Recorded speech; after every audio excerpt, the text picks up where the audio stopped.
What's up, ladies and gentlemen? It is your girl, Jay. Okay, I'm not gonna be a clown tonight. It's fine. What's up, everyone? And Happy New Year because I have not made a video since the new year has started.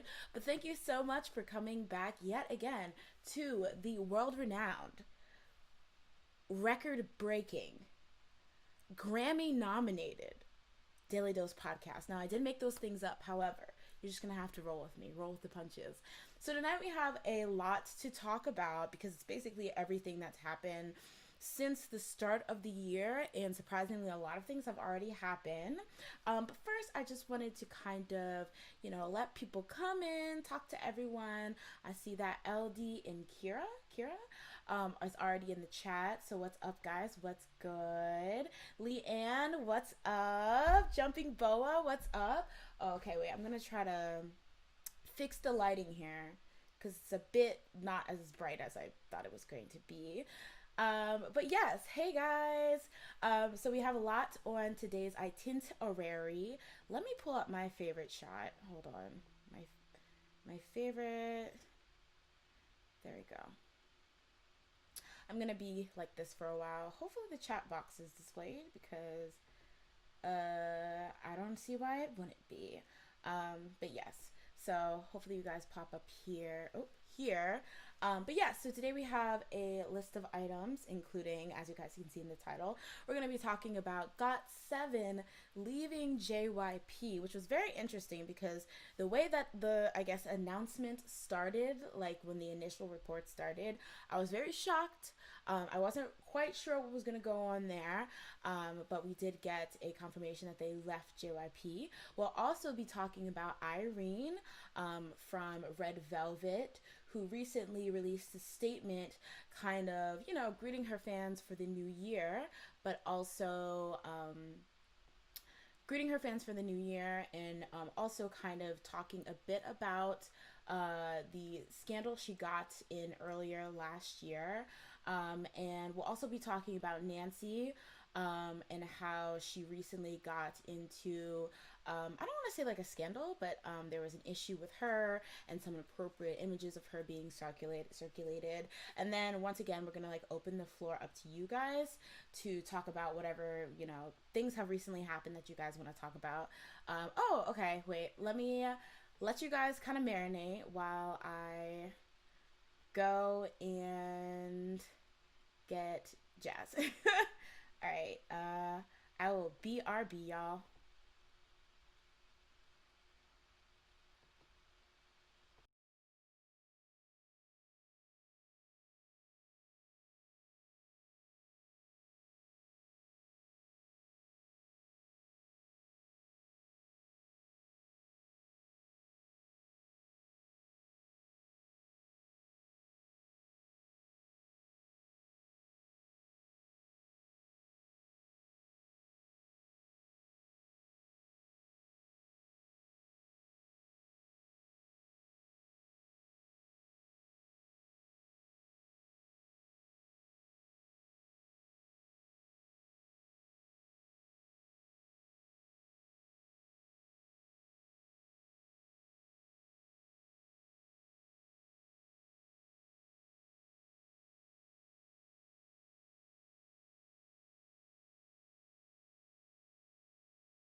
we are back, everyone, with special guests, or I guess with guests. Jasmine is here, guys. Welcome, welcome, welcome. Hi, everyone. I mentioned a bit before, but we have a lot to talk about today. Thank you, everyone, for coming through. But let's first talk about, it's a new year, 2021 somehow. I don't even think that 2020 was real. I really don't even understand what happened, but how's your 2021 so far, Jasmine? Honestly, I looked at the calendar at the end of this week and was like, wait a minute. I just went back to work last week. Like, it feels like I've been at work for like a month already since like the new year. I feel like the last 2 weeks have been like so long. It's so annoying. Honestly, it's so yeah. Honestly, like specifically these last 2 weeks, it's been so long. But at the same time, I'm like, how are we even like in the middle of January already? I feel like nothing happened. Like it was long, but like nothing happened. Well, in my life personally, I feel like nothing happened. Maybe to y'all Yeah. something happened, but yeah. So we're gonna, I guess, get started with the first topic. We'll just jump right into it. So the first topic I have here involves, actually, let's start with Got7 because I feel like a lot of people want to talk about that. So I'm just going to run through the basics of what happened with Got7 over the past 2 weeks, and then we'll kind of open it up to everyone to talk about, how they feel about the Got7 news and what we think will, come with Got7 in the future. So it all started on January 6th, where Got7 member Yugyeom was reported to be leaving Got7 for AOMG. So I'm just gonna stop right there. What were your thoughts, Jasmine, when you heard this like news? Like, When was this? I just found this that part out like just like 2 weeks ago. Was this earlier it was than this? yeah, it was about 2 weeks ago, January 6th. That's what I Oh, read on the okay. report. Yeah, it Because like like I I think before I heard that one, I heard that Jin Young was leaving to go to I forgot what company, oh but B people were B like saying, H. "Oh, they were like just oh no, he's just doing that for his acting side. Like he's gonna stay in JYP for Mm-hmm. singing, but then acting is that." And then I heard that Yugon actually was leaving, and I was like, "Oh wait, maybe, maybe Change. he is leaving." Yeah, well, according here, so actually, yeah. So what I had, because I was there, like I found out via Twitter about the whole Yu news, but I had to actually look back and see that yeah, there were reports and talks of Jin Young having meetings with an actor agency called BH Entertainment for potential contracts. So I guess it was like similar because this was back in December. So I'm assuming you're probably like right in that it didn't make a lot of noise because people like thought it was just for his acting, and then for Got7 like stuff, it was gonna be he was still gonna be with JYP.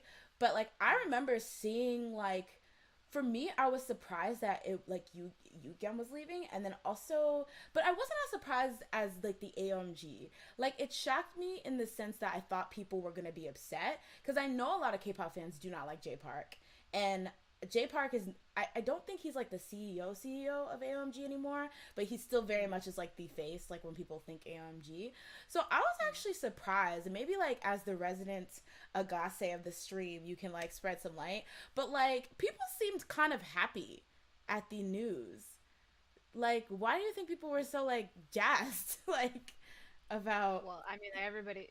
I feel like all of the I guess it is were just very annoyed with JYP already, like ignoring them and like not taking care of their comebacks. They were just like they'd be like, "Oh yeah, Got7's coming back, and here's a song," and then it would just be like, "That's it, no promotion, nothing." So like a lot of the fans were just like, I was seeing them just being like really fed up with JYP by the Mm-hmm. end of it, and I feel like they really wanted them to leave anyway. So that's Okay, probably why no one's that makes sad. sense. Cause I was just really surprised. Cause I know there used to be like this thing where every time like a idol like left their company, people would be like sign with AMG, sign with AMG. But I thought for like after some of the like, I guess, kerfuffles that J Park has gotten in with K-pop stands on Twitter, like K-pop stands largely didn't like him. But I guess everyone was like, anywhere is better than JYP, so it doesn't matter. But That really shocked me. But it was interesting because when this news started like floating around about Yoogyeom specifically, JYP, when they were asked for a response, they said we are still discussing various possibilities regarding GOT7's contract, and we will inform you when we are ready. Um, so I'm gonna stop again because why do you think like because I guess we're gonna get to the whole like what actually happened, but why do you think like this news specifically regarding Yoogyeom and AOMG was like that got leaked specifically? Like, is that not random? Like, I don't know. I just felt that was really random. Maybe because he was the first one to actually sign with Oh, that somebody. makes sense. Yeah, I Well, think the other ones were probably still in talks. I don't know. Like, I don't think Mark's even trying to sign with anybody, so oh yeah, I did there's see nothing to look for that. that. I don't think Jackson is either. I think he's probably gonna do his own thing because he's already popular in China. Yeah, So I was gonna say he already kind of like has it. Like he's been had his own production team, his own agency. So I feel like Jackson, yeah. it's gonna be like a natural transition. But maybe it's the shadier part of me. But I felt like okay. So you remember that like time back a long time ago when I think it was SNSD was getting ready to sign their second contracts. So their original contracts I think ran up in 2014, and then they signed I think for additional 2 years or so as SNSD, and then they were ready to sign their new contracts. And then people kind of felt that SM was doing like shady stuff to kind of like scare them into signing back. Like one thing that people tend to cite was that like Taeyeon was sent to an airport with like only one bodyguard, and she was kind of bum rushed, and so a lot of people felt like SM did that on purpose to be like, girl, this is what's gonna happen if you don't sign, so you better sign those contracts.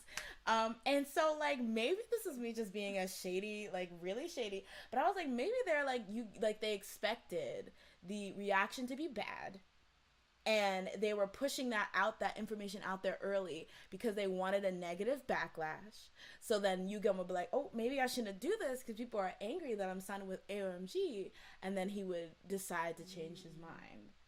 But I don't know, maybe I'm just I mean, being if shady. JYP was actually reading what their fans were saying, I don't think they would try that tactic. That's kind of true. I think that was like a dumb decision if they did do that. They were probably like, "Oh, this is gonna be so great," and then like all the fans were like, "Oh, great, awesome." The rest of you follow suit, and they're like, "Wait, no, no." We can change, we swear. Well, maybe it should be just being messy, but so essentially, a couple days later, after this initial news broke, Dispatch reported that the Got7 members were all going to actually leave JYP Entertainment, and that their last schedule together would be the 35th Golden Disc Awards. They stated in their statement that there is an industry source that said that the Got7 members are very close. They agreed on staying together, but they disagreed on their choice of agency. And after multiple discussions with the company, they decided to part ways. And so it was in this statement, or in this like dispatch report, that it kind of talked about who was going where. So I mentioned Yugyeom going to AOMG, Jin Young signing with the actor agency BH Entertainment. It said that BamBam planned on being active in both Thailand and Korea, and he was in talks of signing a contract with Makeup Entertainment. It said that Mark is going to go back to LA and possibly open a YouTube channel and may go solo. Jackson's going to continue with his team Wang, and do activities in Korea through like a separate agency. Youngjae was going to sign with Sublime Art Agency, which has artists like Rain and Hani. And JYB was like receiving offers from different labels, but he hadn't focused on anything yet. So like Dispatch was the one to report that, and then finally JYP the same day released a statement basically saying JYP has held discussions with the Got7 members ahead of the expiration of their exclusive contract on January 19th. As a result, both sides have agreed not to renew the contract while hoping for a fresh future. They said Got7 has performed exceptionally as a global idol group that represents K-pop since their debut on January 16, 2004. I feel old. We generally thank Got7 for being a part of the growth of K-pop and JYP, as well as Agase and all fans who have been a source of motivation to Got7 activities with their endless support since their debut. Our official relationship ends here, but JYP will sincerely cheer on their future that Got7 members will advance into. So, I think we're going to start by saying, did you expect this announcement that they were all leaving? Or did you think that there were members that, like, even if some left, some would stay? I thought some would like maybe stay. Like I thought like Young Jae would Mm-hmm. stay. Uh Maybe even JB and just be like soloists. Mm-hmm. But I mean JYP, I don't know any of their soloists that are male that are popular. So I now that I think about it, I'm like I guess that's probably why they probably left Mm-hmm. because it's like they're not known for, So, you acts. know. Yeah. So I guess it makes sense that they all left, but I didn't think too much into it to think that they would all leave. I didn't really put two and two together. Like, oh, solo acts don't usually, they're Stay not in with JYP, JYP, so yeah.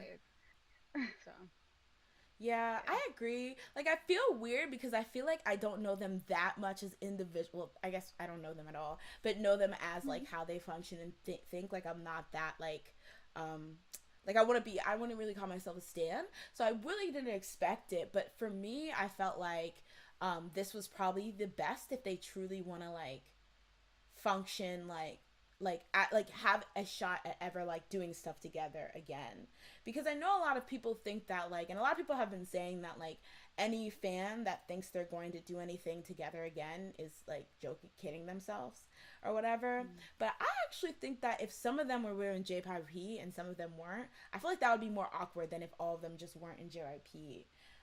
And I think specifically because they're already famous and they negotiated new contracts with their new agencies, they might be able to like work in a clout because they have clout. They might be saying a K-pop artist has clout is so weird, but because they have clout, they might actually be able to maybe work something into their like contract saying, hey, if Got7 ever wants to come back, you have to let us come back and you're not getting any money or something like that. So, like, I don't know. I think I was shocked because it just came all abruptly. It was like, first week I Yeah. was going to AMG. Oh, psych, they're all leaving, bada boom, bada bang. But, like, Yeah. it's nice that they got to make the decision all together, though. And, like, they all, like, decided to just leave. But Yeah. realistically, I feel like we're not gonna see Got7. It's good. I think this is gonna be basically like SNSD. Like they may maybe go to brunch together on the weekends, but like that's all. Well, Like yeah. Especially with Jamie, Mark going away. exactly. Like Bam realistically, Bam's probably gonna just go back to Thailand. I because he's probably I think he isn't he really popular there, so I feel like he'd probably stay there a lot. hmm Same with Jackson going to China. I feel like he'd stay there a lot of the time. I So feel it like would just be Jackson's in like, America a lot too. Maybe it's just me. But oh, I he feel like probably yeah. I think he was, but then like quarantine. So now oh I yeah, haven't that's seen true. him here at all. But Yeah, yeah. So I yeah. feel like they would probably it would be harder for them to get back together as a group if they ever wanted to in the future hmm with the ways that they split off. Yeah, I agree. It's probably like a thing where like, they don't want to be like to their fans, well, it was fun, bye. But like it's kind of like, it's like you never know, I guess. But like I don't think it's very like, cuz I think like when you're starting your solo careers, you want to put a lot of energy and like time and focus on it. So it's like, while you're, starting your new solo like career as like a true soloist outside of JYP, you don't want to also have to think, okay, when is the next Got7 comeback going to be? Because I feel like that might be Mm. hard to kind of juggle or whatever. But let's jump into the comments to see what everyone has been saying. LD says, I don't like Jay Park at all, but you can't lie. He put out some bops. Facts. Facts on facts on facts. Oh, hey CD, thank you for coming through. Yes, we are spilling a lot of drama and tea to get day. LD also says, nah, Young J and JB were the first members I thought would leave. Huh. Really? Really? That's interesting. Well, I don't know because I feel like I have my own personal biases that I just made up my head. Like as I like, But I mean, why would people say Jackson though? I feel like Jackson was already had one foot out the door, not in a Yeah. shady way. Honestly, he was like, I've already built my whole entire empire. I'm ready to go when you tell me. It's Just time to say the go. word.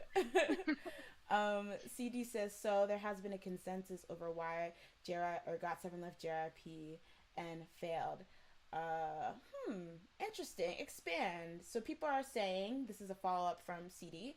So people are saying that Got7 was modeled so much after 2 p.m. that it ultimately didn't work in their favor. Fans in Korea started to see Got7 as baby 2 p.m. and they didn't have room to grow. Interesting.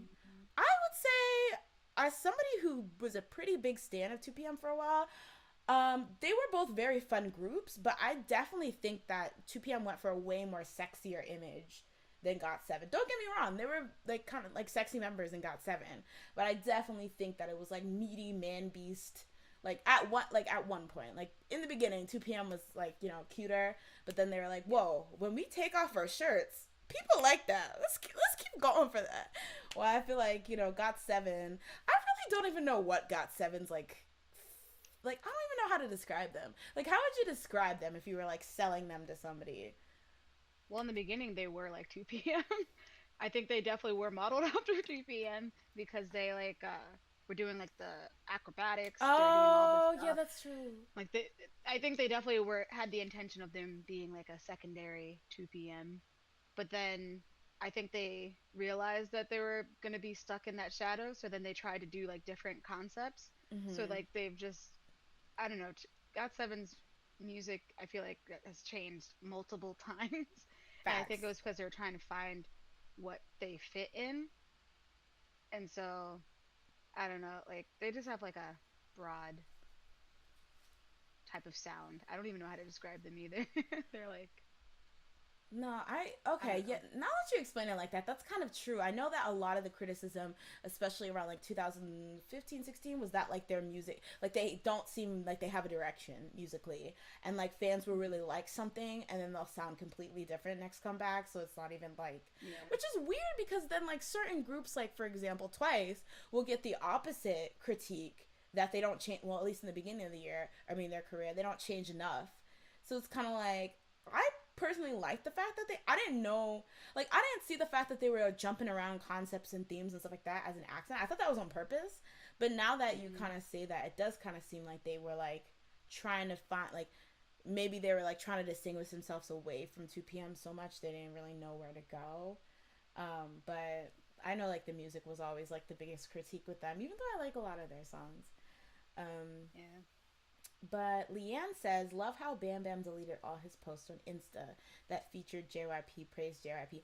I saw that too. Did you see that? The what?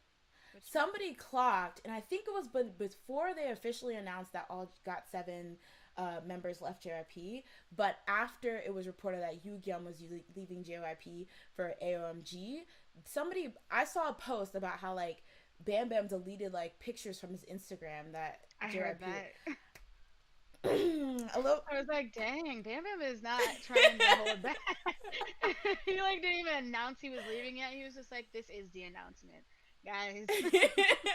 If you didn't know, now you Read know. the room. Read the Instagram feed. Oh my god. I am so messy because that's shady, so I'm here for it. But it kind of makes me want to know, okay, so because that led to another conversation that people were talking about how like JYP Entertainment kind of pushes this like family type. Oh, we're all family, JYP family. JYP is like this like older brother father figure. So the fact that like he would, after it was kind of clear that he was gonna leave, he would delete all that stuff. Was it all just a Yeah. ruse? Did he not really like JYP that much? Was there like maybe in the negotiations something that happened? Who knows? Waiting for I that heard tell all. I heard a rumor that they were saying like, oh, JYP would like some of them wanted to stay in JYP, but then the people were saying like, no, you. It's like either all of you stay or you all leave, and so Wow.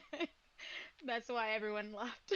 But I was like, I don't know if I believe that because that's such a weird rumor. But maybe that's why Bam Bam was like, what the? I wanted to stay a little bit longer. I was willing to give y'all a chance, and this is what you do to me? And then he had just deleted all the pictures. Delete. That's interesting I because want I'm to start thinking, rumors. would that be in JYP's benefit to be like, if we can't have all of you? Because then what I'm thinking, not to be shady, come on, guys, we're all adults here. Well, some of us. That would maybe be a tactic. So like, he wouldn't feel obligated, or JYP Entertainment wouldn't feel obligated to sign less popular members if they can't keep the more popular members. So it's like, if you're not as popular, we don't want you unless like the rest of the group is coming. Mm. Maybe that's like, that would be kind of shit. It kind of reminds me, I believe it was Kim Hyung Joon from was it Triple S 501? Double S 501?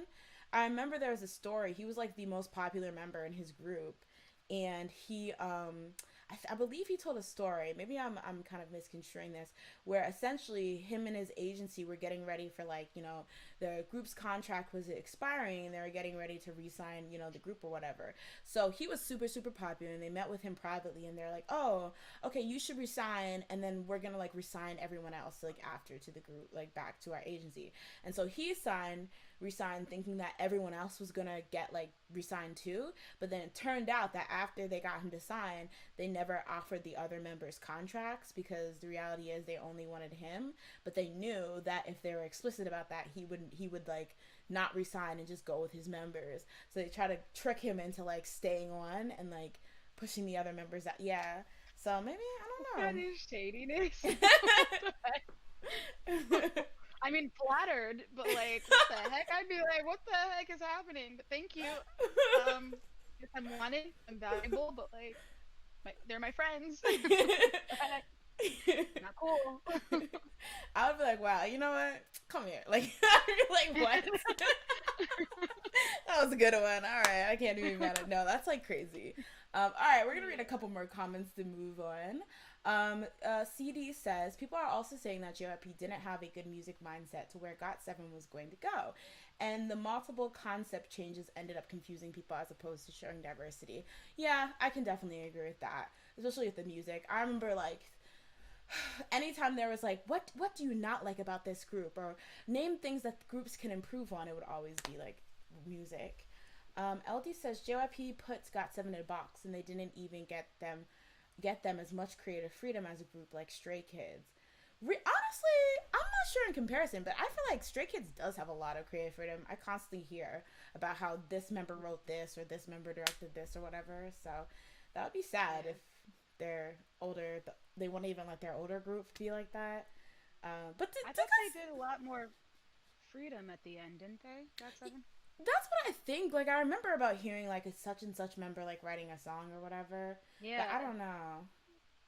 Like, I can't. Like, I thought there was one album that they did like a lot of the songs on. I like was so bad with following them last year, so I feel like such a fake stan. Like, I'm pretty sure because they came back like twice or three times last year, and I was like, oh my gosh, I have not. Quarantine has ruined my perception of freaking K-pop. That's so like true. I can't even get. That's so can't true. keep up with this anymore.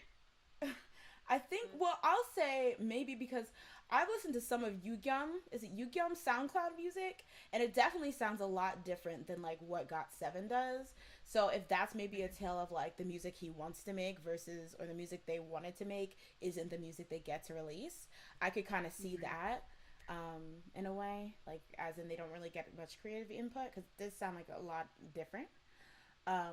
Let's see. Oh, okay. LD says, like, the members would produce music and JYP wouldn't accept the song because it didn't fit Got7's image. That made sense, because I feel like the music I've heard for Yugyeom is like, I want to take you down. Not really, but like, you know, like that kind of... It sounds like something he would do. Like that kind of music, and I guess Got7 as a group can't take you down. So, unfortunately... I think that's why he did that, He did that unit with JB. I feel like they both wanted music. They both wanted to take us down. Yes. Alright. I heard that JYP was only offering renewals for... Oh, okay. Yeah, we went over that. Hey, Jodella, what's up? Long time no chat. Yes, thank you for coming through. Let's see. Okay. Well, I guess overall, yeah, I think it's good overall, like a good thing that they were able to leave. I just hope it won't get, once again, me being a messy girl, but I just hope it won't get messy, like, in the future, because I definitely feel like when Somi left, it was similar where it was like we mutually exclusive. I mean, we came to a mutual agreement to leave the company, but then all this shady stuff started kind of coming out about Somi, I feel like. And I just feel like it might have been the stands, JYP stands, who were trying to make her look bad. It might have been Yeah. the JYP company, but who knows? Like, it just kind of seemed like there was just stuff shady that was pushed out to make it her look bad. So, who knows? But overall, I'm just glad. Do you have any ending comments on that one? Um, hopefully they all come back, like do something, not necessarily together, but I hope I see them like again because I like them all, Mm-hmm. especially Jin Young. I hope he does more movies and shows. So Yeah. All right, so moving on. So we're gonna take a bit of a dark turn, I guess you could say. So we're gonna talk about SNSD, or sorry, well, Hyoyeon from SNSD, and the fact that she was recently called out by somebody who's involved in the Burning Sun scandal, who claims that she knows some information that she's not telling. So I'm gonna start from the beginning and kind of give anyone who maybe not does not know about the Burning Sun scandal a bit of an overview. Not too deep though, because it could be hours. Like we could be here for days. But essentially, one of the things that kind of broke the Burning Sun scandal and kind of started the Burning Sun scandal, well, I guess you would say that the initial whistleblower, the thing that started the whole issue, was when a man named Kim Sang-kyo was shown being beat up at the Burning Sun Club, which is a club where a former member of Big Bang, Seungri, was a director at. And essentially, the story goes from Kim Sang Kyo. He had spoken on this. He saw that a woman was being sexually harassed, and the woman came to him trying to like get protection. And then when he tried to ask a security guard at the club for help, instead of helping, the security guard started attacking him. And so he got beat up by like this staff member at the club, along with one of the directors of the club, not Seungri, but one of the other directors. And then, crazy enough, when the police came to the altercation, like arrived on the scene, rather than like arresting the police or the staff that beat him up for no reason, they arrested him. And he also said that when he got taken to the police station, he was assaulted even more. So essentially that started the whole thing because people started looking into like why would that happen, and it kind of resulted in people finding even more shadier stuff about the club and people who are involved in the club and things like that, and it snowballed into like this huge scandal. But essentially, who we're talking about today is the man that was originally assaulted, Kim Sang-kyo. So recently, he took to his Instagram and posted kind of like a statement. Now, I read the statement, and it did not like specifically only call out, I guess you would say, Hyoyeon, but the fact that he mentioned Hyoyeon by name, aside from Seungri, Hyoyeon was the only one that he mentioned by name, kind of caught a lot of people off guard. So in the statement, he said, hashtag, let me ask you something on that day. Who is the actress that was drooling because of all the drugs that she took? Who is she that even the police officers couldn't come into the club? You were a VVIP member, so I'm sure you saw it all, right, Hyoyeon? Was the actress who was on drugs Mrs. H or Mrs. G? The guy who assaulted me while he was high on drugs was Seungri's friend. You guys know it was that drug addict, so why won't you confess now since there's not much time left? Why did he assault me instead of a VVIP? Who is related to the Bitcoin private equity fund? Who did the Gangnam VVIP celebrity who is related to the Octagon Club just watch while I was assaulted? Or sorry, why did he watch while I was assaulted? There's a lot of celebrities who are caught up in the Burning Sun scandal, and it's only a matter of time before they're revealed. Unless you guys come forward, even now, I'm sure you are all hiding in a house somewhere doing all the drugs while filming it. your chances limited now. So there's a couple more stuff he said, but that was like the main, I guess, focus of everything was the fact that he was calling out Hyoyeon, saying that she has, I guess, some relevant information as to who might have been there that night, and who might have, like, you know, I guess, like, more information of who might be involved and who might be, like, you know, shadily a part of this. So a lot of people were shocked, but I guess it was kind of like the situation where people were already aware that Hyoyeon was there that night. So she was actually, the night that whole altercation happened, it was actually in November of 2018, even though the video didn't get revealed to the public until January of 2019. During that night, Hyoyeon actually had been a guest DJ at the club. And so that was actually discussed at the time, but everyone basically came to the consensus that she was not involved with anything that happened in that actual, like, assault case. She just did her set, you know, she did take a picture with Seungri, and then she dipped. But now he's kind of, I guess, putting some more light on it and saying that or claiming that she might not be as innocent as we originally thought. So essentially, SM Entertainment did respond, and on January 14th, they said that Hyoyeon only performed as she was invited to be a DJ for the event at the time and has no relation to this post. We asked people to refrain from speculation and misunderstanding. And then Hyoyeon, she actually posted to her own Instagram and said, now then, everyone calm down. It seems that I look easy to deal with because I'm staying still, but I diligently did my job. I greeted many people and I had a drink with a friend who came to congratulate me on my performance and the staff members, and in a good mood I had pork belly as a hangover cure. Then I came home. I think I did see men and women in the club who were drooling as they tried to hit on each other, but I didn't see or hear any drooling actresses, actors, cats, or dogs. As this is the last time I'm going to endure keyboard warriors. I'm going to scold you a lot this time. Oh, also, I'll take this post down tomorrow. It won't be because I'm scared. People think you're a pushover if you don't say anything. Well then, everyone have a happy new year and enjoy a long life. So essentially, he did clap back, which I don't have what he said open right now. I might look it up later. But, like, so what do you think about this whole thing? Like, do you find him calling her out virtuous, or do you find that he's doing a lot? Because I am kind of, like, sympathetic towards him because he was the one that got beat up. He probably witnessed a lot of crap, like, that was, just shady. But my thing is, like, why target Hyoyeon? I honestly don't know. Like, it seems like maybe I don't know. Like, it seems kind of random, I guess, like, because she was there and maybe he still feels angry about that night, so he's just, like, lashing out at everyone that was there. I don't know.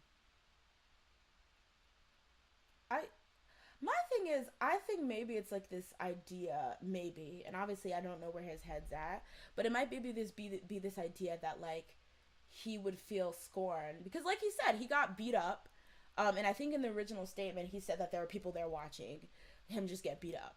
So maybe he felt like, oh, if you could have stopped it, why didn't you say anything? Or if you're in on it, like, it's kind of like one of those things, like, I'm exposing all y'all, nobody's coming away. So I think maybe it's like, okay, you're famous, you're a celebrity, you at least knew Seungri enough to take a picture with him, to perform at the club. You're probably famous enough to know these actresses and actors, so why aren't you saying anything? This kind of thing. So even if he doesn't necessarily think that she herself is shady, maybe he's like, you should be saying as much as you know. Like, these are your friends, these are your peers or whatever. You need to be saying something. If you're not, then you're just as bad as the people that are, like, participating in it because you're helping covering up. My thing is, though, there could be a genuinely, like, she genuinely might not know. Like, she might know those people that he's claiming that she knows. She might, might have seen them, met them elsewhere. But I feel like him to just be like, I know you know this, is a bit, like, it's a lot, Yeah. Because if she genuinely doesn't know anything that happened, then now you're, like, kind of pulling her into something. in front of the public that she may not even have really been a part of. It might just been a horrible coincidence that, you know, well, not a coincidence, because obviously she knew she was gonna be there, but maybe like that her being there and you getting assaulted that night might have been two different, like, you know, there's no like concrete proof that she knows. But even now, I'm like kind of hesitant to speak on it, because for all we know, not to be shady, you know, okay, I want to say this with I want to be very careful saying this, because I'm not accusing anyone of everything, but I recall people getting peeved when the news first broke and people were insinuating that Seungri was in shady crap. I remember DK TV themselves had to make an apology because they made a video on the Burning Sun scandal, essentially like alluding to Seungri might being in shady things. His fans attacked, so they apologized, and then later it came out that he was involved. Not saying that Hyoyeon is involved, but I'm just saying it makes you so like scared to speak, because you never know what will come out in a couple months or whatever. But I'm thinking, because this literally, like, not only the incident happening a couple years ago, but, you know, she was cleared essentially 2 years ago now. I'm gonna assume that if there was something there, we would have already found it, right? Yeah, that's what I was thinking. I feel like the police probably already like maybe have like contacted her, spoken to her. Like, I feel like there's an investigation and they probably looked into different leads. So it'd be weird. Not weird. It would just be surprising if like it was true that she was involved with all of this and then didn't get caught and just was living her life like normal. Yeah, living her life like it's golden. Living her life like... Yeah, so honestly. Living her life like she's Hyoyeon. Giving her life like she's Hyoyeon. But yeah, and just to clear up, because, okay, first of all, I'll be like straightforward. I'm pulling this from a Soompi article, because although I followed the Burning Sun case when it first came out, you know, some stuff can get lost. But I want to clarify in this Soompi article, they specifically, because it's kind of like a lot that he's saying in the Instagram post. So I want to say that in his post, they summarize it well in Soompi. He said that she must have seen the VIPs of the night and called her out, asking for her to open up as a witness of who assaulted him and about an actress who had taken drugs. And then he's since deleted his post. So essentially he's saying, you know, some of this, you are aware, or he's saying that she knows some of the stuff that went down and she's not speaking, essentially. One of the things that also kind of confused me is that, like, from what we learned, there was girls being drugged and being sexually assaulted. So when he's referring to these actresses that were taking drugs, I was kind of confused, because are these victims, or are these just people that were taking drugs? Like, I wasn't quite sure what was there, because that's probably another reason why she wouldn't say anything, because if she did see people doing drugs, she's probably like, yeah, no, they're my friends, so I'm not gonna, you know, rat on them so they can be dragged by society. If there was a thing.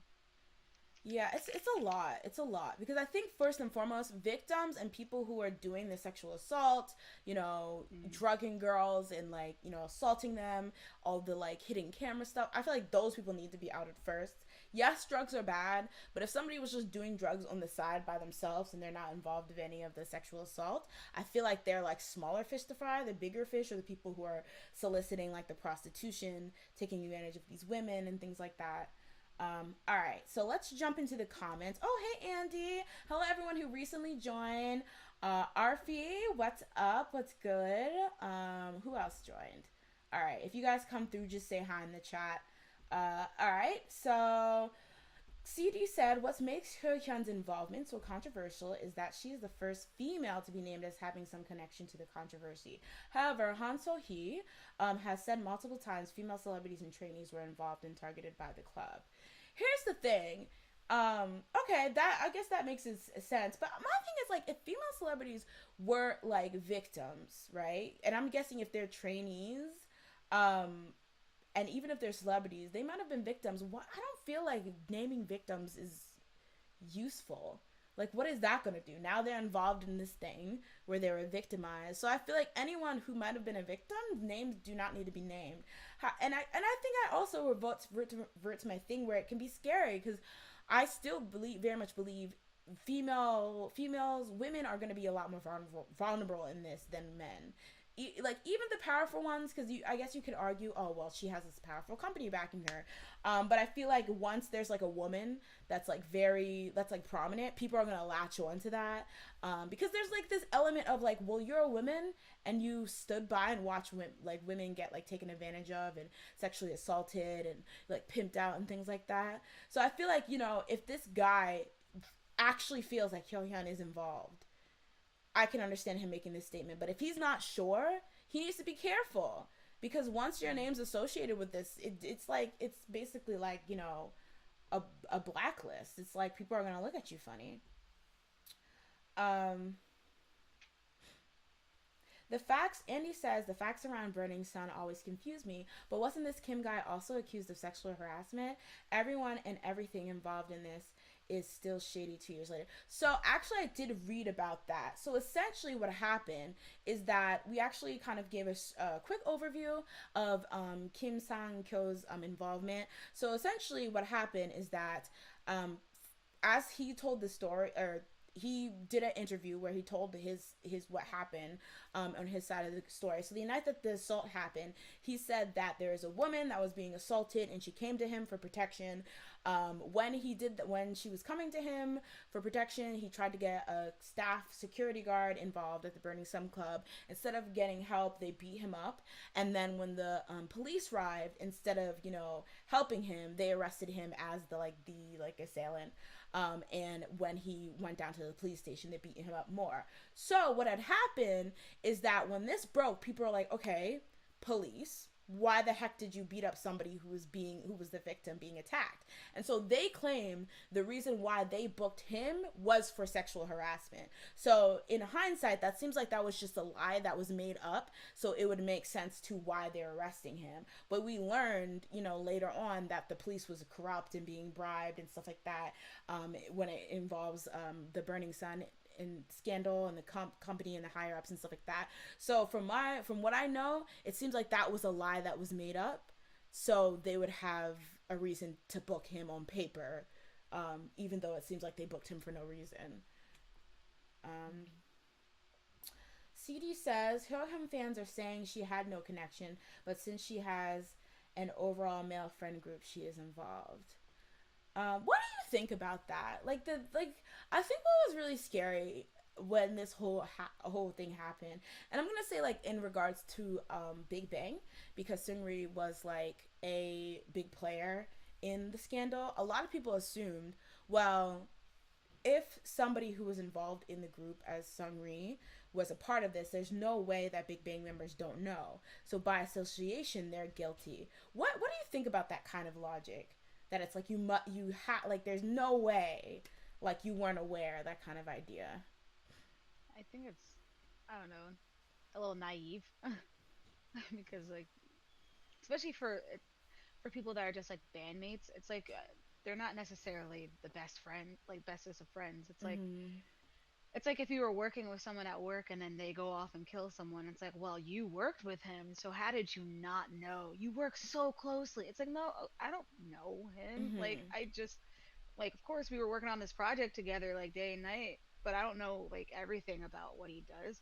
We've talked a little bit about his family. I didn't know he was gonna go and kill someone. Yeah. After that, it seems I don't know, people can hide the side. If people have something to hide, they will hide it, and they will try and do it well. And so he was probably doing it very well. They don't know everything. I don't know. It just seems just naive.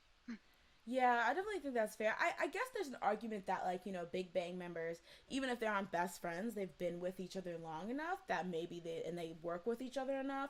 But I also think, people have to be careful when they make assumptions like that, because it's yes, we want to be able to expose everyone who might have played a part and everyone who might be hiding something. But at the same time, when you name somebody as being a part of this, or like bring their name to the conversation, you are accusing them of a lot. Like, you're accusing them of being involved in a lot. Like, this isn't like a dating scandal. This isn't like a, being rude scandal. This is something that involves prostitution, sexual harassment, exploitation, mocha, like that camp, like filming women against their consent, drugs and stuff like that. So you're saying that they are now a part of this. So people want to be careful with that assumption, because you are bringing them into a lot, just for knowing somebody. And I get it, because we've seen, like, the way this case unfolds, a lot of people who have been shown to be friends were actually a part of this. But it's just something that I feel like people have to treat like, and it's hard because, like I said, I know we want to expose everyone, but it's like we don't want to ruin somebody's life on accident. So yeah. LD says, but even the Big Bang members in the past have insinuated that Seungri would get into shady things. That's also interesting. There had been, and I feel like sometimes fandoms shoot themselves in the foot, because I do remember seeing, when this thing originally broke, a lot of people bringing up stuff about Big Bang members, and it was their fans who brought up stuff about their Big Bang members, insinuating that Seungri needs to chill, or Seungri needs to stop getting into shady stuff and stuff. And a lot of people saw that as like, they knew that he wasn't a good guy, and because of that, they were never really close. Like, they kept, in real life, they kept Seungri at arm's length. But I feel like a lot of them really shot their faves in the foot, because people were like, well, if they knew he was doing shady stuff from what you're presenting, why didn't they say anything? So it's like a slippery slope. Yeah, that just seems like weird. Like, I don't know, like, he could be doing weird stuff that, like, you don't need to tell people about. It's just, you just don't like, you don't hang out with that person. Like, it doesn't mean that they know everything, every weird or annoying thing that he has done. Like, so it's weird to say that, oh, if they knew he was weird for one thing, they should have known he was weird for all the other stuff that he was actually doing. Like, that's just weird. Yeah. Let's see. CD says, just to bring this up, J-Hope was also brought up as having some connection to Burning Sun, only because J-Hope was Seungri's friend, but was also in a Kakao Talk chat with him. So any person who is somewhat friends with anyone Burning Sun, wrongdoers is targeted as being corrected. Yeah. And I don't remember that specifically, but I do know that there's been instances where like one of the guys that got arrested, not directly for Burning Sun, but being in that chat room, that infamous chat room where there's like male idols sharing, male entertainers sharing pictures of women that they like had sex with and filmed without their consent, and they were sharing that like in a chat. I think his name is, I know like his abbreviation is JJY or whatever. He's like a musician and I think actor, but he did videos with Jungkook Namja, or English Korean Man, which is like a YouTuber, who's like, he's a English YouTuber, but he speaks Korean and he makes videos about Korean and stuff. And so they did like a video series together and were friends. And so a lot of people were looking at him and he was like, did you know about this? And so he like had to be like, I have nothing to do with that and stuff. So it's like, if you were even in the same dressing room as this person, a lot of people are like, so how did you play into this? And but the thing is, I understand people being suspicious because we want to air out everyone that's doing shady things. So it's like, it's kind of like, stuck between a rock and a hard place, because I get trying to, call out anyone you can, but you have to be careful because people's reputation can be ruined if you mistakenly, float their name around. Yeah. Okay. Hello. Okay, is it a Daisy? A DZ95? Hi, everyone who recently came to the chat. Sorry, I'm trying to catch up as much. Hey, Elisa. Thank you. Oh, Jungju Young. Yes, correct. Thank you for that, Leanne. Hello. Is it distinct NCT Zen? Is that NC? How do you pronounce their fandom name? I don't know. I realized I never knew. And citizen? Citizen? Somebody let me know, please. Okay, yes. I just. Oh, sorry. Oh no, you can continue. Oh, yes. I was going to say Jung Ji-hyun took pictures of women without their consent and would share in a group chat. Yes, that was what the information group chat. Thank you, Leanne. But yeah, so like, yeah, it's really scary, but I just hope that, Hyoyeon, she said her piece.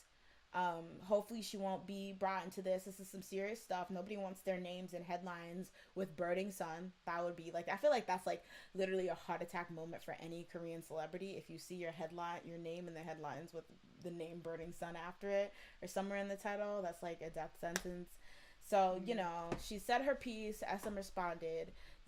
Hopefully that would be the end of it. I mean, if this guy truly thinks that she knows something, then yeah, I get it. But like, if he's only going on a hunch, he should be careful because you just never know. You never really know. You might think you know something so well, but if she's claiming she didn't, and I know there's a lot of shady stuff because somebody brought up, it's like, well, she might not be saying anything because she thinks like she's gonna, who knows, like she might get got or something like that, because this just seems like, I remember in the beginning of it, he was getting death threats. He said his wife was getting death threats and stuff like that. So it's a scary thing, like, coming forward. Hopefully, though, if she thinks she knows anything. But it's just so hard because it's like, we already know that the police are corrupt as heck. So, like, even if she, like, if knows something, but she prefers to tell the police in private, we won't even know what happens to that situation. Which I guess that makes sense why he's being so public about this. He's like, he's trying to, like, make things as public as possible so the public can be the witness of everything that's going on. Yeah, but also the public are scary. Yeah, true. They're not True. always the best people to air out your grievances because Yeah. they will. They can take it 0 to 100 real quick. All right. So, okay, everyone's saying it's pronounced N citizen. Yeah, I was Okay. right. All right. I'm a fan. All right. Well, hopefully, everyone who needs to get arrested gets arrested. I guess that's the best we can say here. And we're going to move on to the next topic. All right. So for the next topic, we're going to speak on Irene. So as many of you guys know, I actually did a video about it. Earlier last year, Irene was kind of caught in a scandal where a stylist who had worked with her for a shoot, I believe, had spoken out about this, I guess, instance she had with a situation she had with Irene, where Irene basically blew up on her and verbally attacked her. And the stylist particularly, like, talked about how, like, it was like she was being very rude and it was like messed up and like you shouldn't treat people like that. And because of that, Irene kind of got into this whole scandal. People are like, oh, is she like one of those idols or artists, famous people that feel like they can walk all over people just because they're famous? There are also a lot of people coming to her rescue saying, oh, well, everyone has bad days. This doesn't necessarily, mean this is her personality. Now, the thing is, I remember talking about in my video that there's some people who kind of more or less corroborated that Irene might have like an attitude problem, but there are also some people that I didn't actually ever mention that did speak out and say, I've only had great experiences. Now, that doesn't necessarily say that the bad experiences people had with Irene just suddenly go away, but there was like balance defending. Well, there were people on both sides speaking out, essentially. But recently, Irene, she posted a statement to their fan community.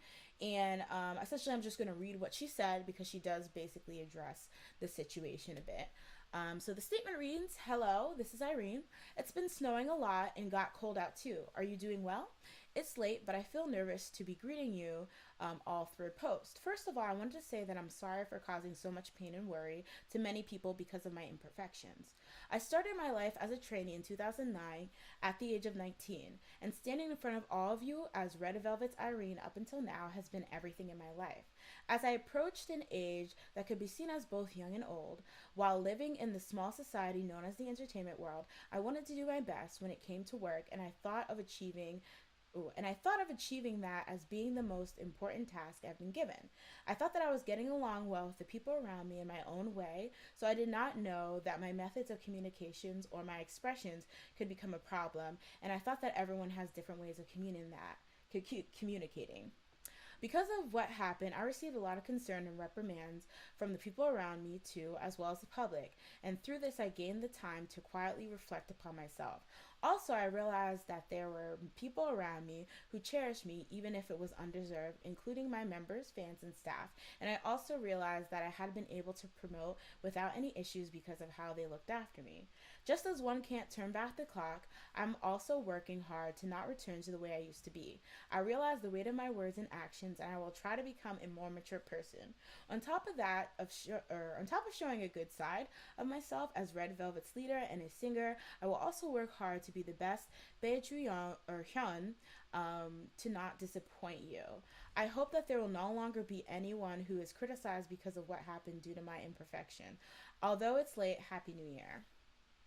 So, a lot of people were, talking about what she said in this. What do you think? What do you think about this in terms of, because a lot of people were saying it was an apology. A lot of people were saying that she was speaking out about it. A lot of people were saying it was a reflection.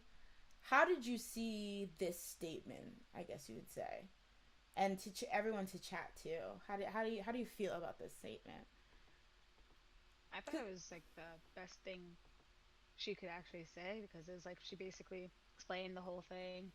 She took accountability. Um, I like that she like said like she was able to like the only reason she was able to go this long was because people were out here like cherishing her and promoting her, and that like she Mm-hmm. was like blind to like what her problems actually were. And I like that she was like saying like, "Oh, I'm gonna reflect." Well, she reflected and she's going to try and change. So I feel like it was like a reflection, but it was also an apology from like that got output from that reflection. And then I Mm-hmm. also like that she said like, I hope other people stop criticizing the people that she basically like called that the people that called her out basically. So that was a good like tag at the end of it, Mm-hmm. because I don't know, it just seems like a very well crafted post Mm-hmm. election apology hybrid. Mm-hmm.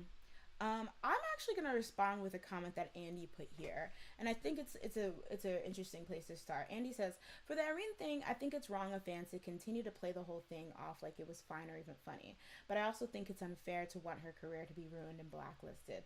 I think that's I agree. I agree. I think sometimes fans can be like an idol's best asset, I guess you could say, and also worst enemy. Because here's the thing, like I think with the Irene thing, I definitely think this was a, bad on her part. It was a bad look, but I don't think it's one of those things where it's like she could never recover from it.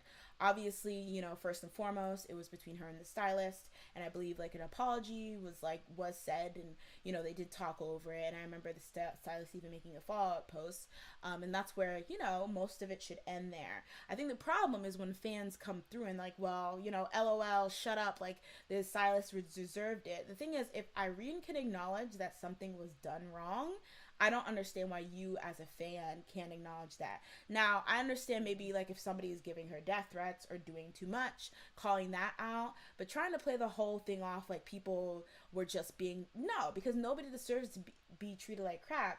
And I know good and well if this was a story of Irene being treated the way that was described by the stylist, you would be mad and it wouldn't be something you asked to look over. But I also think, again, like this is not something that's career ending. And the stylist, she accepted the apology, she acknowledged it. And that's like, not saying that you have to love Irene now or whatever. You can feel how you want about Irene, but it seems like for the most part, she has reflected this. The story's revolved, and it's like time to move on. But I think that's a great point that Andy you brought up about like how fans, sometimes are just like so concerned with defending their idol, they don't let their idol just be like human. And that doesn't only mean that like letting them make mistakes, that also means letting them get called out for said mistakes. That's part of being human. Nobody's above being called out. So Mm. I just hope, I guess, overall that like, people I don't want to say they don't, like, they let her change, I guess, for the most part. Like, you know, if she's truly is trying to, like, be a better person, and she said that she's reflecting and trying to change who she is, let's, like, see, you know, as long as we don't have a situation like this, I feel like there's no way to think, oh, she's secretly, like, a monster behind the scene. Well, monster, na, na, na. Okay, well, let me stop. But, yeah, but she's secretly a monster behind the scenes. So, let's see. Distinct NCT says she's probably the type of person to get very upset very quick. She's probably not a bad person at the core, just has bad moments. But to be honest, I don't think she's going to change, but probably going to try and be more careful, but probably slip up again. But we wouldn't know. That's true. I think as long, you know, it's kind of an interesting thing because you know that whole like saying that character is what you do when nobody's looking. So it's like that whole thing that like if somebody gets called out for something, are they really changing because they truly changed as a person? Or are they changing because they know that like they don't want to get caught again?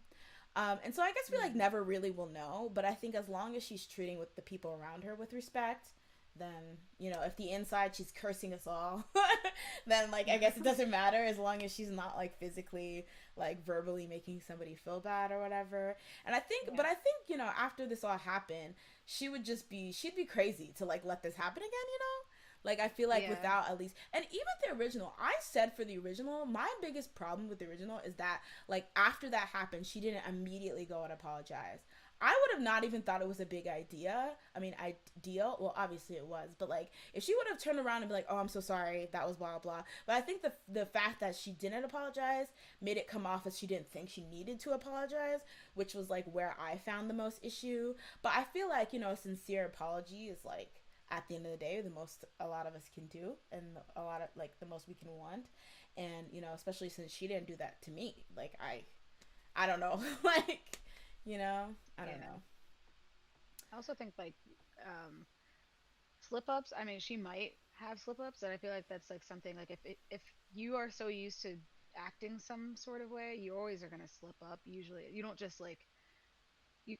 Some people can do cold turkey and just like change their habits, like just straight Mhm. up. But like I feel like it's usually like you will slip up, you'll Mhm. do something again, and I feel like that's process of like learning and like getting better. As long as she like calls herself out and like tries to like like not do that again, like it's Mhm. okay to slip up, but at least like as long as she learns to like reflect on it and then Mhm. like immediately and like apologize immediately, then I think like it's okay. Like it's as long as Mhm. she's holding accountability like quicker than she Yeah. was before. Yeah.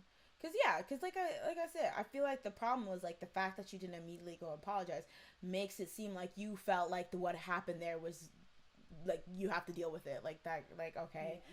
So our Arfie says she took accountability, but the whole she didn't know how her words could hurt bit was side eye worthy.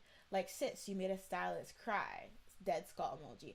I want to go back because there was a lot the paragraph that I'm like maybe there's a translation error, and I think because the second to last or the third to last paragraph, no second to last third class where she's talked about how she reflected, and I felt like that kind of canceled it out. Um, yeah, but I guess you could see that the maybe like you can argue that the I approached an age that could be seen as both young while living in a small society known as the entertainment world. I wanted to do the best when it came to my work, and I thought of achieving that as being the most important task I've been given. I thought that I was getting along with people well around me in my own way, so I didn't know that methods of communication or expression could become a problem, and I thought that everyone has a different way of communicating. That kind of seems sus a bit because I think if she's applying this to the actual situation that happened, it seems like she said, I didn't know if I yelled at this woman, it would be mean, which is kind of like I wanted to assume she was talking about maybe a broader situation in this, but yeah, I could see how if you apply that paragraph to the actual situation, it kind of comes off as, well, I didn't know if I yelled at you in front of a room full of people, you would cry. Like, I thought that everyone just had their own. Mm. Like, I could see how that comes off that way, but I was hoping, like, I was giving her the benefit of the doubt and hoping that's not what was happening here, especially because the second to last paragraph really does seem like she's talking about reflecting on what happened and changing her attitude, you know. So, but I could definitely see that does come off as a bit, you know, I didn't know I couldn't do that, but yeah. But I think I overall, guess I'm just like she. Oh, sorry. I was just gonna say. I no, guess she like maybe she was thinking like, oh, what I did wasn't wrong because like she deserved it or something because no one else told her like, oh no, that like you uh, shouldn't have done that. So like maybe she was like, yeah, I just thought like that was the proper way to respond to whatever she did or whatever she felt she did dang. or something. So I I'm don't know. scared. I mean, I think it like goes back to I remember I watched this doctor on YouTube, and he was talking about one of the things that he when he was a resident before he became like a doctor, one of the things is that the senior doctors are very mean to residents, and how he wants that to stop because it doesn't, like, why are you so mean to somebody that's just trying to learn how to be a doctor or whatever. And I think maybe it could be like that whole thing where it's like, oh, I've seen somebody do this before and this is just how it is, but it's like you have to be the one to break the cycle.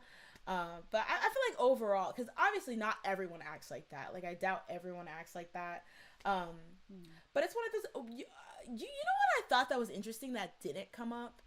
I don't think many people mentioned like how her other members felt about this. Like, I don't think anyone Yeah. speculated, like, have her other members seen her act this way? Do they care? Do they call it out? Are they scared of, like, that kind of thing? I didn't really see that get speculated on, which I guess is good because you don't want to pull in Yeah. anyone. And maybe that's kind of what Yeah, she was talking about. I was gonna say, they probably were just like, I would like to say something, but like also, nah, I'm um, good. You don't need to bring me into this conversation. This is already bad enough. So, yeah. Um, but yeah. Uh, okay. So we're gonna move on to the next topic. So yeah, overall, she apologized. It seems like everything's gonna move on, and you know, Wendy's doing better. She was performing during what was I forget the exact award show. She made her like come back, but seems like Wendy's up and ready to go and healthy. So that's good. All right, so we're gonna Oh move yes, on she to the next. performed. Oh yeah, Sorry, yeah, she yeah. performed. I was very happy. All right, so moving on to the next topic. So the next topic, once again, we're going to take a bit of a darker turn, and we're going to speak out about Nancy. So Nancy, who was a former, is she still a member of Momoland? I don't I know. was gonna say, I thought she still was in Momoland. Oh wait, I'll look that up. As wait, can you look it up? I'm gonna just Momoland's Nancy. Okay, sorry y'all. I don't know why I thought she Yeah, left. All right, yeah. so she recently was basically a victim of some, you know, disgusting behavior from netizens. So essentially, on January 11th, I believe, her company made a statement. Especially there was an incident that happened where some photos of her were being spread online, and they basically expressed the fact that they were going to take legal action. So the statement officially from her company, MLD Entertainment. Hello, this is MLD Entertainment. Illegally manipulated photos of Nancy have been recently circulated online and on social media platforms. Nancy is a victim of having photos being inappropriately taken and manipulated. The person that should be protected first and foremost is Nancy. We ask for your cooperation with a heavy heart. We will be joined by the police and the judicial authorities overseas in taking strong legal action against the person who posted the photos, as well as those who have taken part in spreading the photos. Through a legal representative, we will also pursue a civil and criminal suits for compensation of damages on the basis of violating the Act of Special Cases concerning the punishment, etc., of sexual crimes, circulating material deemed pornographic by the Act of Promotion of Information and Communication Network Utilization and Information Protections, etc., and violating personal rights. Nancy is currently under severe emotional turmoil. We sincerely ask of you. we long for an end to malicious posts that harass our artists. We will continue to make every effort to protect our artists from additional damage through continuous monitoring. We will also follow through with our legal actions and with no leniency and without reaching a settlement. We want to express our gratitude to fans who always love and support our artists. We will continue to do our best in pursuing our artists' personal and given rights. Thank you. So, I was kind of confused because when I first came upon this story, it was from a site that said that she had been the victim of deep fakes. So, for those of you guys who don't know what deep fakes are, essentially it's this technology that can be used to map somebody's face on somebody else's face. And with that, you can make it look like somebody who is doing something they weren't. Now, you can probably see where this is headed, because the first time I ever heard of deepfakes, it was in controversy that actresses, American actresses' faces were being put on pornography, like porn stars. So it was like kind of simulating they were the porn star and doing like pornographic acts and stuff like that. So when I initially heard in the article I first read about this that it was a deep fake, I thought that was happening. Deep fakes are like ew. Like I feel like there's not much you can say. Like I know there's a whole community that thinks they have the right to make deep fakes, and unfortunately it's with the way the internet works, it's very hard from stopping people to making them. I don't know if the United States has any rules about that kind of stuff yet. I doubt they do or whatever, because I know there's like whole Reddits dedicated to it.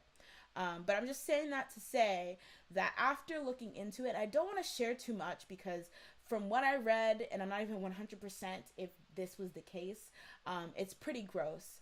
But essentially, they pretty much outlined it in the statement, somebody had taken an already inappropriate picture, photo, video of her, and then they manipulated it to make it even more inappropriate from what I read.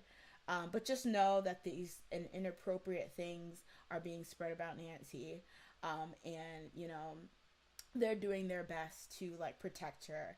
So I don't like, this is not even much of a story. I just feel so bad because I feel like people should take this stuff more seriously, and like I don't know, like I wanted to make it a conversation about deep fakes and how I just think that deep fakes is like literally the spawn of Satan, but since it's not as a deep fake story, I guess like in general, I don't know, what do you feel about it, Jasmine, and into the chat too?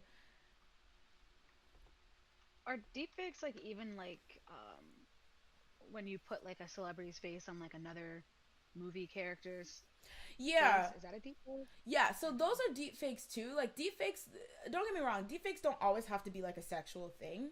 Yeah. Yeah, I was people, making sure that it was the same thing. Okay. yeah, so But yeah, the fact that the Nancy thing they like manipulate it to be like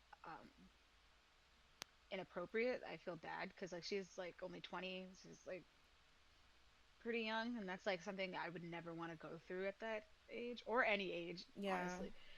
But like it's even worse when you're like younger, and it's kind of disgusting, and honestly like it's just a sad story. And yeah. yeah, like Um, yeah, the fact that she's so young is just like literally icing on the shit cake. Like holy crap, like get a freaking grip. Like this is what I hate about, and I'm gonna assume it's a dude. Like I don't know. I don't think I'm making a far off assumption. It was some dude. I saw somebody in the chat say that it might have been a staff member. I don't think it was a staff member, but given from what I read, maybe. I hope not, because that would be literally horrible that somebody that you're supposed to trust would do something like that to you. But what I always like don't understand about deep fakes, and I'm gonna wrap in the OnlyFans conversation in this whole thing because I feel like it just goes hand in hand. Like this, there is so many people who are willing to offer, and obviously when I say deepfakes, I mean like the sexualization of deepfakes, or just like taking sexually explicit pictures that somebody doesn't want you to take, like upskirt photos, yada yada yada, like you know all that stuff, just being inappropriate and spreading inappropriate stuff of somebody who did not consent to that kind of stuff.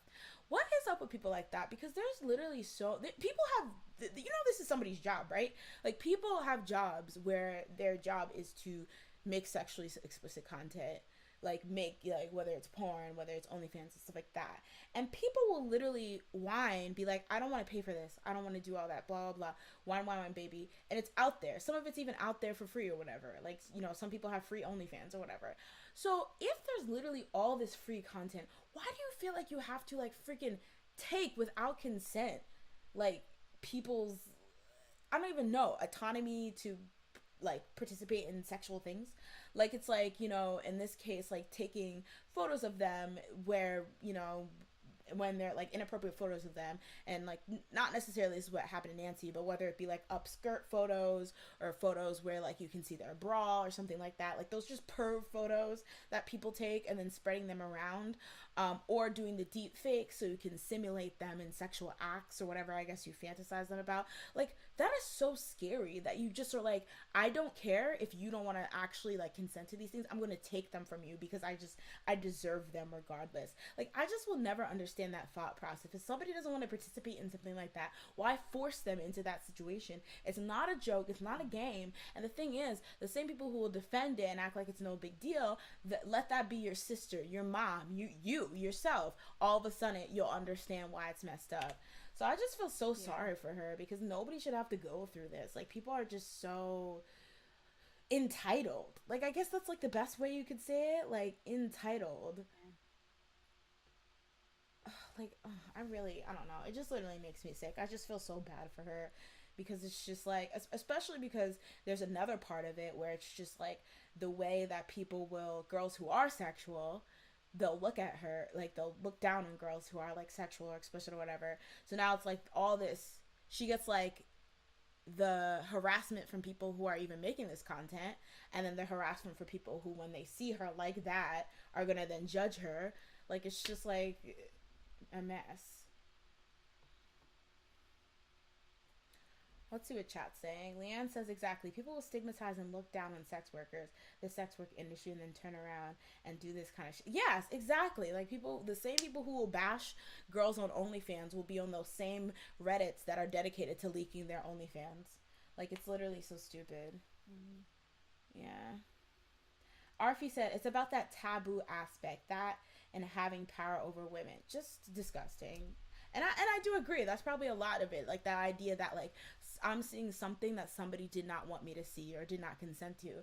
People get their rocks off on that. But it's just like, I hope they aren't the ones that are like, when people start taking legal action and you actually start receiving fines and jail time, you're like, well, it was just a picture. Well, you knew what it was. You knew exactly what you were doing when you decided to spread this kind of material. So that's basically all I wanted to say. Did you have anything to add?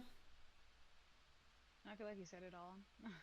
Yeah. So I'm actually going to use this to kind of parlay into another issue that happened. So unfortunately, I couldn't find a lot of information on this issue. I could only find one source. But essentially, this weekend, a rapper named Rohan essentially lashed out and talked about how he felt disgusted when he found RPS fan fiction of him. So RPS, I'm learning this with y'all. RPS essentially stands for real person slash. And essentially what that is a fan fiction. So slash, as many people know, is fan fiction that involves same-sex couples or whatever. Real person essentially is when it involves real people as opposed to fictional characters. So essentially what I'm getting is this rapper found people creating fanfics slash fan fiction of him and spoke out about how he didn't like it.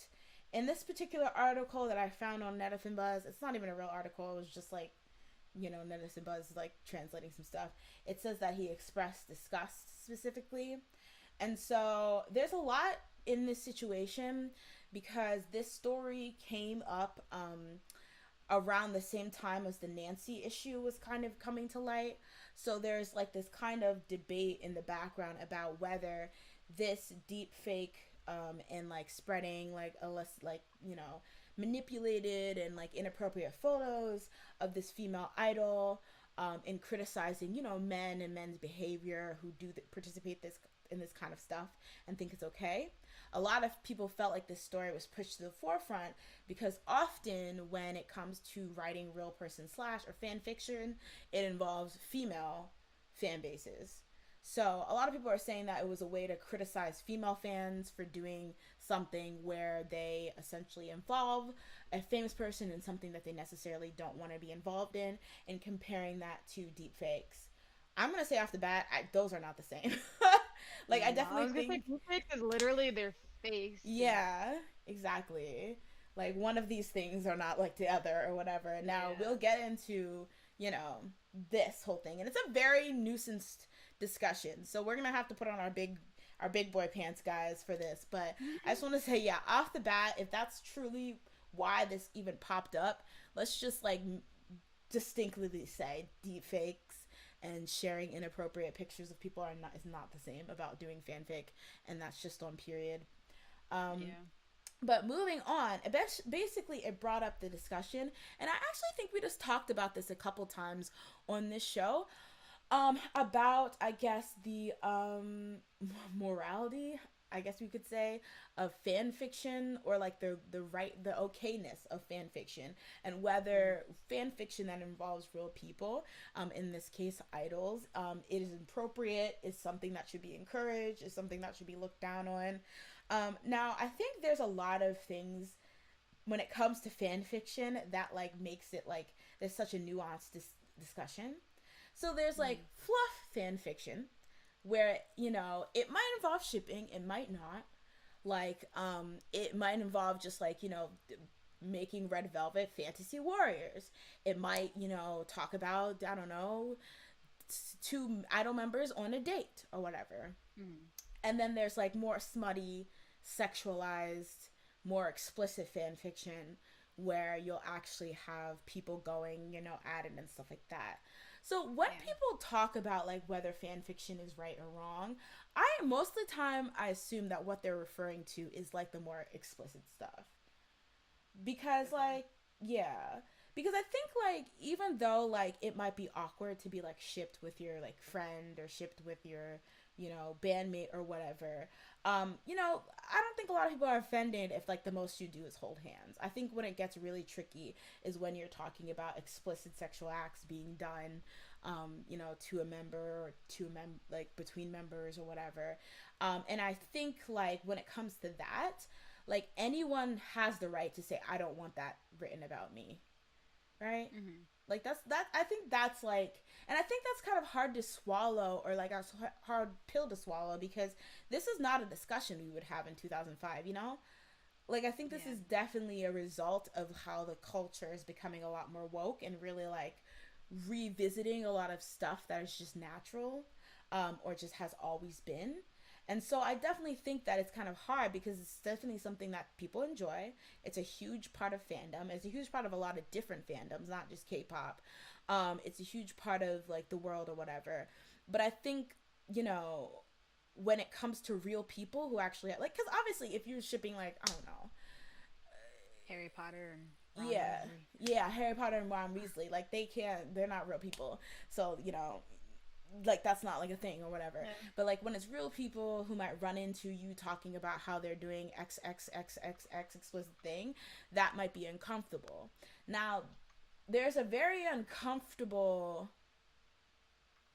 aspect of this that I do want to bring up, that I want to treat with a lot of nuisance, but there is the fact that a lot of people, especially with this story, accused a lot of his discomfort of this with the fact that it was specifically slash fan fiction, i.e. he was being put in situations with another man, and how a lot of his discomfort and his disgust, as it says in this headline, is not so much of the shipping or even the sexual content. Although I will say that I'm not sure if in this case what he read of himself was sexual. I don't know if at the core slash is necessarily sexual. I just know it's same-sex couples. But a lot of people are accusing, and this actually happens a lot, or saying that his discomfort is more in homophobia than it is in the sexual nature of what he might find in his fanfics. So I feel like this is a long, heated debate. Whether when people talk about this, it's just them hiding homophobia, or genuinely them being uncomfortable. And I don't want to, because obviously not everyone thinks this way, but I did want to quickly play a clip, because funny enough, in the streaming world, shipping is also very popular. You guys might know of the ship Corpse Kuno. But a YouTuber named Jacksepticeye actually recently spoke out about this. I believe it was in the relation to Corpse Kuno, but he essentially is a YouTuber, I believe, and a streamer. I will say right now, I don't know anything else about this dude, so if he's like secretly problematic, I'm sorry. Huh? Oh no, I like him. Okay, I don't know, like, I'm just saying, I just saw this and I just thought it was like kind of like not ironic, but it was just kind of like, you know, interesting how this whole topic was coming up, and then you had him actually like speak out about it recently. So I'm gonna play the clip now, and then we can discuss it after the fact. Hold on.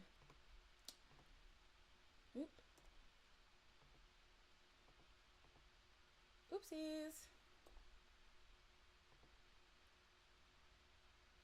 Oh, I forgot which button was which. Oh my god, I'm greasy, y'all. Are you? Alright. Guys, has he seen Corpse Kuno? Can we please not ship people together again? Can we not do that? Can we leave that in 2015, 2016? Let it stay dead and buried and not ship people together, especially real life people, because it's weird. Can we not do that? I might have seen this. That'd be cool. I'm not even part of that, and I still don't like it. Because you know what always happens? It always gets sexual. Every time. No matter how much you say you don't want it, no matter how much you say you don't like it, it gets sexual. I had it happen with me and Mark. Didn't like it. Mark. At first it was like, oh cool, because I'm friends with Mark and it's cool to be like closer friends like that. And then it always gets sexual. Every single time. Sorry, what? And then I said, please don't make it sexual. Shells are so cute. And then people made it more sexual. And then when I said I didn't like it, people said that I was homophobic for Very saying nice that I for didn't just, want to be relaxing. shipped with my male friend. Ah. Even though it had nothing got to do with that. It just gets weird. Just don't do it. Thanks. Alright. Oh wait, should we watch Valkyrie reacting to the reaction of the reaction? Alright, so there's that. So he kind of expresses how he was okay with it until people made it sexual, and then, you know, he got criticism for not wanting to be sexual. So I think he does make a point where he's like, it's almost like you can't have innocent shipping. Like, it always is somewhere, even if it's not out in the forefront, there's always some person who's making it sexual. And I agree, you know, whether it's like your male friend, your female friend, your non-binary friend, binary friend, or whatever, like, I think you get, like, as a person, you get the right to express that you don't like being shipped, especially if it's sexually explicit, right? Like, I just feel like you can't, like, whether you actually follow somebody's wishes is a whole nother thing, but getting mad at somebody expressing not liking to be shipped is strange, right? I don't know, like, Yeah. to me it just, like, doesn't sit right telling somebody that they have to just deal with it, you know? Even though I think, and I mean this as, like, I'm trying to say this in a sensitive way, they probably do have to deal with it, because no matter how many times you kick and scream and say you don't like something, there's going to be somebody who does it, regardless. Yeah. But I just think, you know, you can't be mad at somebody saying that they don't like to be shipped, or they don't like to be fanficked, or they don't like to be drawn in explicit fan fiction. And I know a lot of people do, like, a lot of fans especially do go out of their way to make sure that, like, it's not in a way, it's not in a place where the idol can visibly see. Like, they block, if they're a fanfic Twitter, they'll block the idol's Twitter. If they're a fan, like, you know, they keep it under password and stuff like that. And I saw a lot of people being like, how did he even find this? Like, and he just read through it? Okay. But, like, you know, I don't know. Maybe one of his friends sent it to him. They're like, dude, what the heck is happening here? Is this real?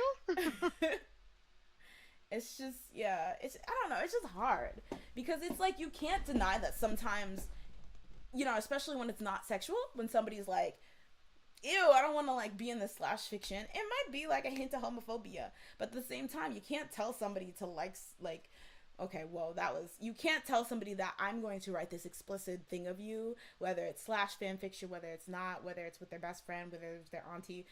Well, hopefully it's not with their damn auntie. I was gonna say, whoa.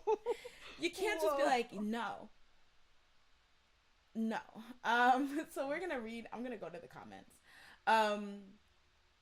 So CD says, just to bring this up, the amount of inappropriate fanfics towards baby and T-Dream. That's another aspect. Like, fanfics, explicit fanfics about people who are underage is a big one. And I know a lot of people are gonna, the first thing they're gonna say is, well, a lot of people writing the fanfics are underage.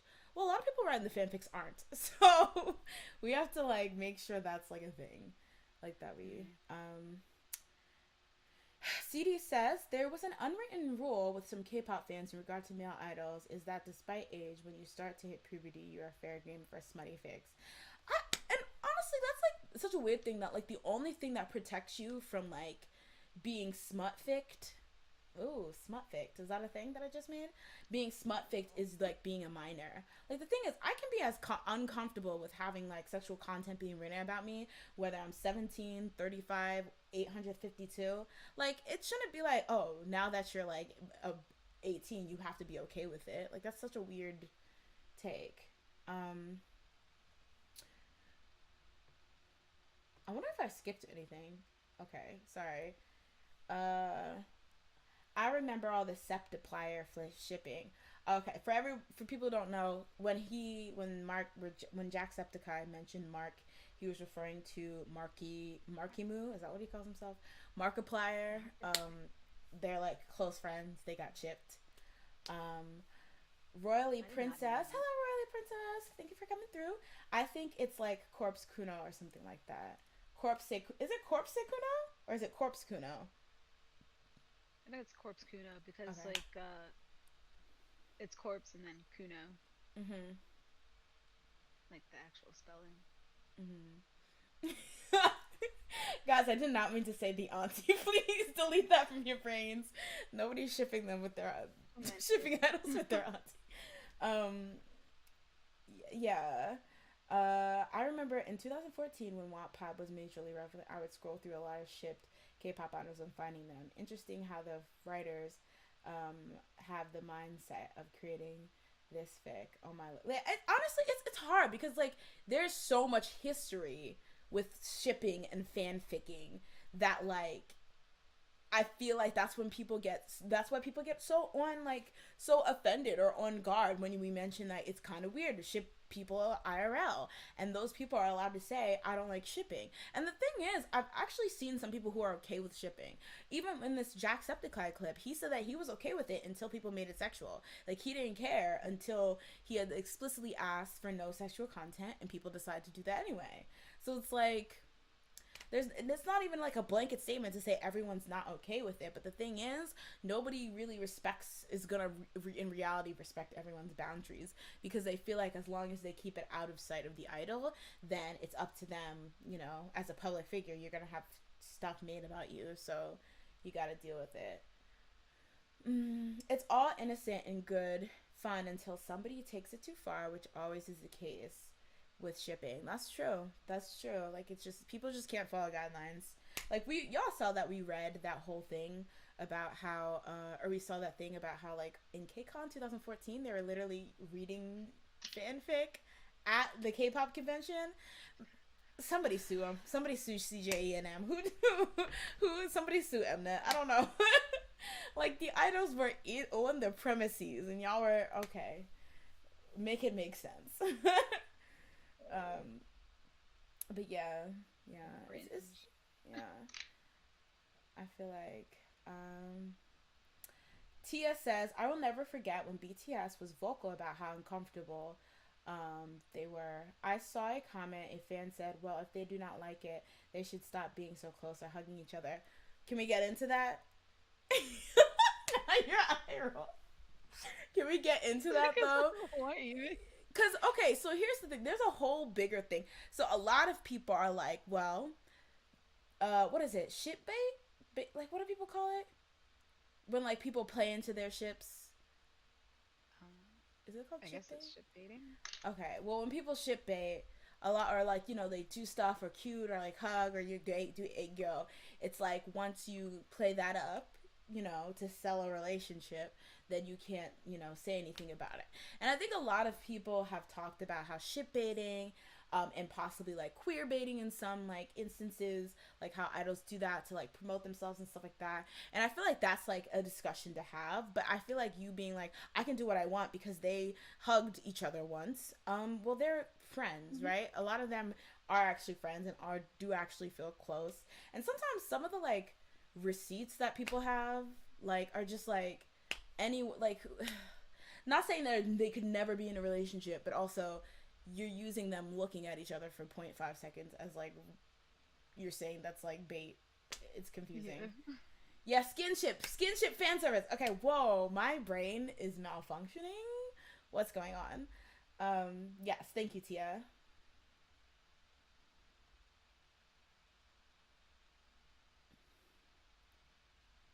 I think Black B was like, this is the best our fans can do.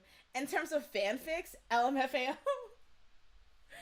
LD said, and it's tricky also because some idols like Black B have openly talked about reading some of the fanfics with their fans made and didn't seem like it was grossed out by. That's another thing. Like, that's another layer of it. Like, there's different people who have different levels of comfortability about it.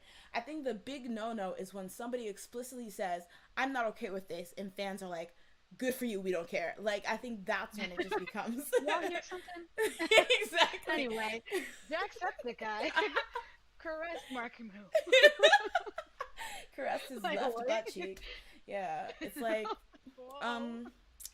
yeah, okay. Like, yeah, I definitely agree. There are people who like it. There are people who don't care. There are people who don't mind. And I feel like that even just plays into the level of comfortability people have with their own, like, I don't want to say their own sexuality, but their own, like if somebody is not the type to do, like, a sex scene or doesn't talk about sex ever, obviously there's probably a big chance they don't want sexual fanfic being written about them. Yeah. So, like, why do you think like you have the right, like in the cases when somebody actually speaks out about it, why do you think you have the right to just do whatever even though they've never expressed an interest in having that kind of stuff out about them ever? Like, you know, it's quite strange. Like, I don't know.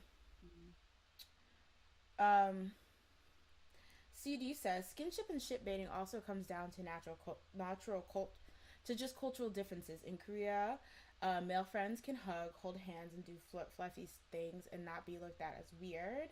However, in the West, we see this and assume it is pro-gay or asserting the possibility of possible homosexual tendencies. I guess that's like another interest, like cultural differences too. Yeah. Kyung and Zico straight up kissed on national television and got the network in trouble. What? What is going on over at Block B? Yeah, that's actually true. I remember Hicho, he kissed yeah, I was gonna say Super Junior. I was like, whoa. But yeah, but I think I was like, nope. And we know that Shiwan's homophobic, so obviously it didn't really. Like, no. But also, Hicho, come here. It make sense, Lord. Honestly, Leanne says, on a more assuming note, I first saw that when somebody quote retweeted it saying, well, duh, we've seen Super Junior shove their tongue down each other while being overly homophobic. That is so true.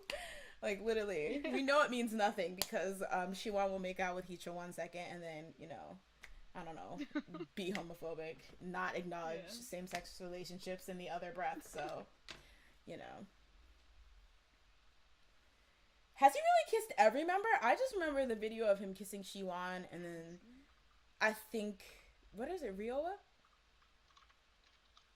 Those are the only two I remember seeing. Oh, yeah. Oh, Hicho. It was an accident. No, it was not an accident when he kissed Hicho. I'm talking about when he kissed him in the performance.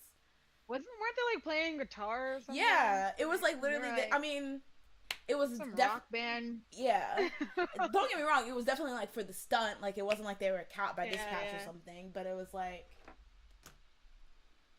yeah, I remember that paper transfer game. I remember when BTS were like playing it, or what, they were on a show where they were supposed to play it, and like literally Suga was first, and then I think J-Hope was next to him, and you could see how nervous J-Hope was. Like he was like, I don't like, this is awkward.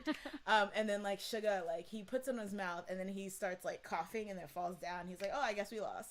And then all the BTS members start laughing. Because it was clear he did. Well, the thing is about the paper game, the thing that I found so uncomfortable about it is that, so when you have the paper, and so you have it on your lips, and then you transfer it to somebody else, the next person you transfer to it, it has the previous person spit all over it. That is gross to me. I'm sorry. I just thought about that as you were explaining. I was like, wait, wait. That is so gross. I would have given up right there and then. I was like, wait a minute. Wasn't his mouth just on it? Stop that. Did you brush your teeth, man? Be honest. Like, I saw you. We lived together. You didn't. So don't lie. Oh, I think Hicho hasn't kissed you. I'm trying to forget. I remember that I saw 2 videos. I remember seeing the Shuan one and then something else. To be honest, we don't know how many of these idols are homophobic and are still pushing the whole skinship fan service thing. And fans are like, gay king. Well, I feel like that's like kind of what CD said. Was it CD? About like the disconnect. How like, you know, with like the Shuan, it's like you can kiss a guy, but then you are homophobic. I feel like a lot of people don't even see it. They're like, I'm gonna do this, and then I'm gonna also be homophobic in the low. Like they're like, what? Let me live my life. Like, it's true. It's true. But yeah, overall, I think we can all agree that anyone has a right to express being uncomfortable with, you know, fanfics. And to be honest, fans are going to do what they want to do, but I would hope if an idol or a celebrity or whatever openly express they don't like that kind of content on themselves, the best fans can do is try to express their fandom in different ways.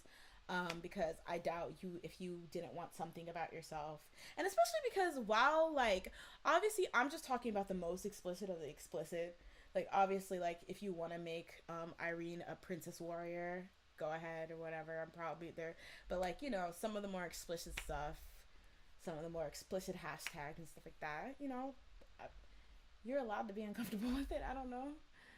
I do not get the appeal of those fan service games, honestly. If I was an idol, I'd be like, we'll skip this. We'll skip this one. What else do you want me to do? I'll do Kiyomi, the Kiyomi player. All right. So moving on. I think maybe that was the last topic? We did this one, this Irene. Okay. We did Irene, we did Hyoyeon, we did Nancy, we did Rohan, we did Got7. Okay, so moving on. Rose is allegedly, so let's just say that, okay, 5 years ago, YG lied to us and said that after Jennie got her solo debut, the other members of Blackpink would also have solos. Now we know that that was only said to shut us up, all the people who are complaining about Jennie having a solo. 7 years later, we're now here, and in December of 2020, that timeline was so off. December of 2020, we have been informed that the other members are finally going to get their solos. I saw that at one point they said that Jisoo was getting a solo album, and that Lisa and Rose were getting solos, but Rose, they said distinctly that Rose's was going to be first. So did she film anything yet? Like, what's the tea with that? Because I don't believe a word coming out of that company, but I heard that she was supposed to film like early this month. I don't know if it happened though. Let's look it up. I just don't believe it. Like, let me look it up. When was Jennie's solo? Was that 2019 or 18? Either way, that was 2 years ago. 2009? Yeah. I think it was definitely like 2 years. What? It was November 2018. Yeah, so 2 years. Oh, okay, yeah, you're right. 2 years ago. I don't know. I think that was 3. Jesus Christ, though. No, 3. It's almost 3 years ago, right? Wait, did you say November? Wait. November 2018. That's basically, like, what? That's 5 years ago. What even? 2 years and I can't do math right now. Either. Well, let's see. November is the 11th month. 1 month, 2019. 1 year, 2020. 1 year, 2 years, 2000. So about 2 months and a year. I mean, 2 years. 2 months and 2 years. Okay. Is that mainly 2 years? do you? Am I the only one who does math like that? Sorry, this is like when What? somebody's like, "Oh, what's 5 times 4?" Or no, maybe not something bigger. What's like 8 plus 12? I'm like, wait, okay, what's 62 I was gonna plus say that's not 34? And it's like, okay, well, no, okay, I don't even know what I'm trying to say. What's 5 times 10? And then I'm like, okay, 5 times. Well, that's a good one. Okay, what's 16 times 18? And then I'm like, okay, I don't even know what I'm gonna say. I give up. But you like break it down.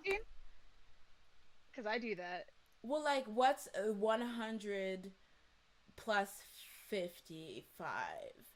And so I'm like, okay, 5, 50 plus 10, 155. Like, you just keep saying numbers until you get it. Anyway. It's usually like when the number's like near the end, like if it's 28 plus or something. I'm like, okay, 28. There's 2 to get to 30. Yeah. And then or something. Like, it's weird. I don't know. Okay, no, I do that same thing. That's what I was trying to like express, but for some reason I lost my mind. But yeah, you break it down. But yeah, over 2 decades ago, JYP YG lied to us and said that the other members of Blackpink were getting a solo because YG hates us.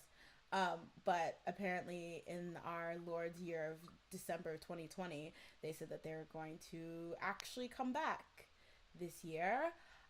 Honestly, I always say this with YG. I don't believe anything until I'm currently watching it. Like, I don't even care if I see a teaser. Until I'm currently watching Rosé's solo, it doesn't exist. That's true. It does just say, I see something that says, like, from the 3rd that Rosé and Lisa filmed their solo debut MVs. I don't know if this is true, though. I don't believe it. I don't believe it, though. Honestly, because oh, okay. You know what? Jumping Boa. Yeah, I don't want to say I gave up on Blackpink, but it's just like it's hard for me to get excited because I like them, but then I get disappointed a lot. And so I'm just like, you know what? Let me just wait until it's something I just like something. Like, let me just not even expect anything. Yeah. Distinct said, when I got into K-pop, you were one of the first K-pop channels I discovered. And I remember when BP debuted, you said BP supposed to have 8 MVs in 1 year, but we know how I do. And they done lied. LOL. Funny. Wow, psychic. Because YG, all YG is does is lie and eat hot chip. Honestly, it's so messy how they just be saying anything. Like, honestly, like just like be that saying Mix anything. 9 stuff. That actually makes me sad. Honestly, like it didn't make any sense. And like they let go of like 2 of the people that they basically would parade around, like, oh yeah, they're definitely gonna be in the next group. And then they were just like, all right, y'all, you didn't make it. Sorry, bye. You can go. it's good for you. They were like, wait a minute, I thought we were your faves. And it's just like, nope. You thought, exactly. All right, goodbye. And that's the problem. Mm-hmm. Yeah, honestly, YG makes too many promises and just doesn't even do half of them, and it's really disappointed. Oh my God, wait, CD brought up a good point. There's actually a new big girl group. Oh yeah, I heard about that. I really hope that Baby Monster thing is not real. I hope that was a joke. They're apparently I forgot. That's because you probably erased it from your mind because you knew it was foolishness and you knew it was clownery. Apparently it's called Baby. The group's supposed to be called, and they're supposed to debut this year. And I'm like, how about we give BP more songs before we talk about other girl groups? Like, now I'm starting to understand. Well, I kind of already understood how 2NE1 fans felt, but it's just like ridiculous. How are you gonna debut? Like, okay, here's the thing that sucks. Like, Blackpink is obviously very popular and successful, so you can't say that. But it's like that doesn't mean you should move on when you haven't give them apt content yet. You haven't given them apt discography yet. But yeah, their name is Baby Monster, and then apparently there's supposed to be two subunits, one called Baymon and one called Babymon. I would like all the crack cocaine to be removed from the premises, because that's the only way these names were come up with. Why do this? Why are you humiliating me? Why YG? Why? Wow, what even? Why would you? I thought they were going to be like a compliment to the Blackpink thing, because I thought that's what the original thing was. That Blackpink was Black an and Pink, sister yeah. group. But yeah. Like I mean, here's the thing. I'm saying all this, but I'm gonna check them out. But like, what? I really hope that's a joke. I really just hope that YG wants me to be upset. Like, I don't know. How about we get rid of Teddy? The thing is, Theodore, he really fell from grace. Theodore, Teddy? Yeah, he really I cannot fell from grace. stand. He's so annoying. Well, just like his music is so annoying, because it's just like on the Blackpink's latest album, like every time I would just be like, this has to be a Teddy song, and I would look it up and it would be him, and I'd be like, this is why. Like, you're so predictable. Exactly. It's like, have some pride. Like, why would you, like, he used to be the, like, all 2NE1 songs, and I believe he helped produce a lot of Big Bang songs too, were fire. But then he just fell into this, like, I know if a song sounds like this, it's at least gonna do halfway decent, so let me keep them sounding like this. And the thing is, I understand the concept of a producer having a signature sound, but, like, do something else, Theodore. Like, I don't know what to, like, what? It makes me upset. It really does. Because I partially am part of the problem. Because it's like, as long as I can at least kind of, like, dance to it, I'll put it on my playlist. I'll give it some Spotify streams. But, like, I won't actually actively like it. Like, what was the song they came out with? Lovesick Girls was a bit better, because it was at least a bit different. But what was the third song in the Do trilogy they came out with this year? Is it the Look at Me, Look at You? Was it How You Like That? Was that, or last year? How You Like That was last year, I think, right? Yeah, How You Like That, song... Kill This Love, and Do were all the same song to me. But I liked every single one of them. So I know I'm part of the problem. But yeah, it's yes. That was like the little Lord of the Rings Blackpink trilogy. Those 3 songs. Bada bing, bada boom, boom, boom. I'm so tired of this Blackpink's mechanical music. I need Teddy to understand that the chorus is not scary. It's not that scary. So true. Please. Like, yeah. I don't get it. Like, dude, come on. You used to make bops. Like I said before, Teddy heard GD writing Fantastic Baby in the studio and said, how do I make my whole life about this? That's iconic. That's probably what happened. I love Fantastic Baby. Teddy's a fan was just like, let me take all the parts. Like, it's like... that don't need to, like, keep happening. Honestly, though, when I hear a lot of, like... Which is so weird, because the thing is, what he did with Sunmi, with Kashina, and, what was the follow-up? Heroine? Yes. Those, like, that was good. And they also had a similar vibe, but they were 2 good, nice, and fresh songs. So I was just like, so you know Fantastic Baby isn't the only genre of song you're allowed to make. All right, let's go on that. But he just was like, all right, anyway... I think he got Gashina, like, blew up, and then he was like, all right, so I'm just gonna keep making this song over and over again for my soloists, because Jenny's, like, solo sounds just like Gashina. Yeah, like in terms of, like, the same point dance that's going on, no chorus. A song. It's also because Blinks are always starving when it comes to the content, so whenever they get a crumb of something, please bring it up. Yes, we will, and we're ashamed of it, honestly. Although I'll admit the album was not that good to me, but there were songs I liked, so there are a lot of songs I liked. So, yes, he repeats Gashina. He can do other things, right? Surprise! We're very surprised. Thoughts on Treasure? I I don't. not listen Yeah, I to feel so bad. I'm so sorry. I listened to their first song. I think it was like their pre-debut song. I Mm, don't remember what it was called. Which it was good. I don't know why I haven't followed up on them. yeah. I guess because it like YG took like 20 years just to like get this group rolling. Because like Mix Nine was what year? And they just now like debuted. Yeah, honestly. I wish we It could was do reactions. Um, like honestly, like, but 2018. YouTube is she's very, how do you say, como se dice, will kill me if I try to play live music here. Like, YouTube is like even more cutthroat than like Twitch. Twitch, when you play like music you're not supposed to play, like copyrighted music, afterwards when you try to save the like recorded video, they'll mute some stuff. YouTube, if you try to play copyrighted music, they'll stop your stream. They'll be like, what was said? Goodbye. Like, I think it's because they've been around like doing business with like that's true.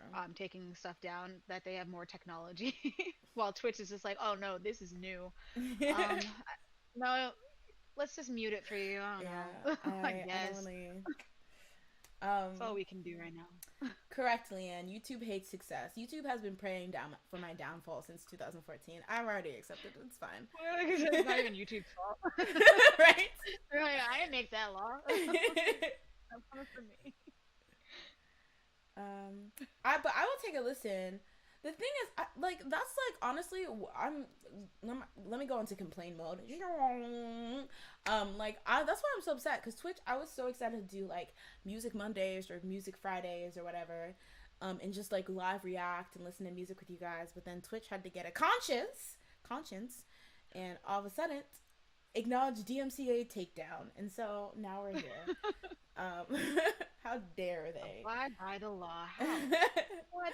What has the law even? done for you, if we're being honest? But okay. Give us, okay, I have to create some type of forum or Discord or something.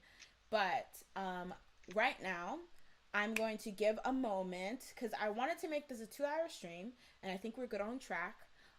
So I wanted to open up for the next about maybe 10 minutes, open up the floor to anyone who wants to talk about anything. So this is a free-for-all moment. Anything we didn't talk about that you guys want to talk about, you want the chat's opinion on, you want our opinion on. Probably nothing music based, because I have been really slacking on listening to new music. But but if you want to suggest anything to talk about the next stream, like that we should watch or listen to the next stream, I'd be happy to take those too. But other than that, all our topics for the day are done. So I'm going to turn it over to you guys to talk about whatever you want to talk about. Treasure. That is what you are. Wait, what? Shiny's coming back? Shiny's back. Boom, boom, boom, boom. I love that song so much. I literally started typing Shiny's back instead of just Shiny. I was like, Shiny's. Wait. I'm excited as hell for Shiny's comeback in February, so that's something to look out for. Me too. They never miss. They never miss. Oh, I'm so excited. I didn't know they were coming back. Did you already talk about Hyoyeon and the Burning Sun accusation? Yes, we actually, I think it was the third thing we talked about. So somewhere around like probably the 1 hour-ish mark, if not a bit before. And I'll be like, after I air this, I'm going to cut them up into segments and then repost them. Hopefully, because I know a lot of people, when they see like a 2-hour stream, are like, our last one was 4 hours. I was like, okay, we live on stream, all right.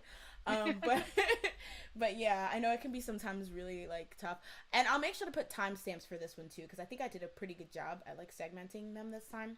But yes, I'll make sure, so like it will be back there. But yes, can we talk about Kai's debut? Sure. Honestly, great album. Great. I was being shady. Jasmine was being a bit shady before he debuted. But I said, trust in our man, you know? And he delivered. Honestly, I did not know who could sing that well. But it was really good. And I think, like, I saw that he like cried when it was like out on V Live. He had like a V Live like show, and I thought that was so cute. But like, yeah, he really put his foot into that. I feel like I could actually see him with a, this is gonna sound shitty, with like a legit solo career, you know? Because he did like, he found his genre and he found his like style that really fit him. And I don't know, like I can't go over that he sounds so good. Like I did not expect that. Like, yeah, he really put his foot into that. Y'all hear about the New Year's couple Dispatch turned out to be a K-drama couple, making a lot of K-pop fans look foolish because a lot of the stands were feeling antsy. Yeah, I saw that. It was Hyunbin and Dispatch New Year. Sony Asian? Oh, yes. But what drama were they in? Because there was a Crash Landing on You. Okay, Crash Landing. Okay, I have to watch that. That's on Netflix. Heard I saw that. I think it's always so funny when like that thing happens and it's a K-pop couple. I mean, like it's a like K-pop fans don't know if it's gonna be a K-pop couple, so they start on their long like Twitter threads about how Dispatch is evil and like you should never out couples and like, you know, this is a invasion of privacy. And as soon as it's a couple they don't care about, they're like, oh hey, get it, hey, go Dispatch. Like y'all are fake, y'all are so fake. Get out of here. Like just a couple days before that, there was like some weird report that Taeyeon and Ravi from VIX were dating, and everyone was like, "Her privacy, y'all need to stop." And then as soon as the K-drama couple was revealed, they're like, "Hey, go Dispatch, get it, hey." Now, granted, I think like that couple was fine with it, a lot more okay with it, but people be changing up quicker than the wind. Like it's a mess. But yeah, they're probably more okay with it because I feel like their fans aren't as rabid. That's true. And they're a bit more mature, like they're older too. So. Yeah, that too. Yeah. Wait, what about Morning Musume? Ooh, I haven't heard Musume. I haven't heard that name in a while. They're a J-pop group.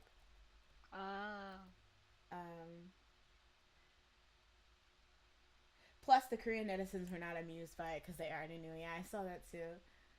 NCT is one of my favorite groups, and as much as I enjoy getting content from them, I wish the members could get some time to rest, especially Taeyong, Mark, Ten, and Lucas. Yeah, I feel like it's like always like fans get so. I feel like I don't know. Maybe it's different in the NCT fandom, but like the NCT fans when you suggest that they're like overworked, do people get offended?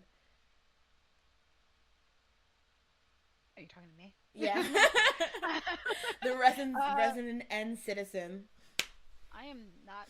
I don't know. I don't think so. It's just because like it's obvious that they're overworked. I mean, like those. Yeah. Four. It's obvious because like, Mark's like in everything. Literally, Mark is in like my dreams when I close everything. My eyes. Yeah. Ten and Lucas, they're like in Wavy and then also in. Brand. So it's like it's obvious like they're like being overworked and all that. So I don't think like I've never seen people get like bent over like because someone's complaining that they're overworked. I do see people get jealous when like it's another Taeyong Mark 10 Lucas thing. Cause like, but then where's Jisung? Where the heck is Chenla? He's just like out there doing nothing. Like we could just put him in there. Sings very well. Remember that TikTok you showed me when it was like how SM like chooses NCT comebacks or whatever, and it was like, all right, it was like him in a room with all the NCT members, and it was like, all right, raise your hand if you haven't been in a comeback. We're about to make a comeback, so if you haven't been one in a while, raise your hand. And it's like, all right, Taeyong, Mark. Come on in. The accuracy. It's like, dang. You have so many people in your roster, and you're just like, all right, you two, I guess. I don't know. I forgot the other names are, so I just gotta keep going with you guys. I don't know. Who else is in this group? All right, Leanne has to go. Everyone say bye, and I think we're gonna wrap it up now. Just the last minute, running through some topics, the True Beauty drama. I haven't watched it. I did read the webtoon a bit, and I kind of fell off from it. I don't know if I would enjoy the K-drama any better, but it does look like it's kind of fun. Although I've been hearing a couple people say that it's kind of boring, but I don't know. I don't know what the premise is. I know that she uses makeup to make herself look like prettier, and there's like this whole kind of like her at home versus her in real life. But I don't know where it goes from there. Probably a love triangle. But I'll check it out. I still need to check. There's a lot of K-dramas I have to check out. But yeah, everyone, Penthouse? Is that a new drama? That's another drama I have to add to the list. No, not yet, but I'll probably do some, like, because I have a lot of shows to catch up on. So I'm probably going to do some binging this week. I need some type of, like, community post or something. I want to make a Google forum. I don't know. I'll keep you guys. Everyone follow me. This is going to sound so ashy, y'all. Like, so, like, full of myself. But everyone follow me on Twitter, because that's where I'm going to have the most updates. And if you want me to tweet, if you want to tweet something, like, a topic you want me to talk about at the next, during the next live stream or something like that, I think it would probably be easiest to just, like, message me on Twitter. So my Twitter is pinklode. It's on my channel. So yeah, and Jasmine, do you have any, like, where you want anyone to follow you for updates or anything? I don't update anything. So her social security number is like, I don't post anything. Yeah, sorry. All right. Well, we're going to wrap up now. Thank you, everyone, so much for coming through today. It's been really, really fun, and we will see you next week.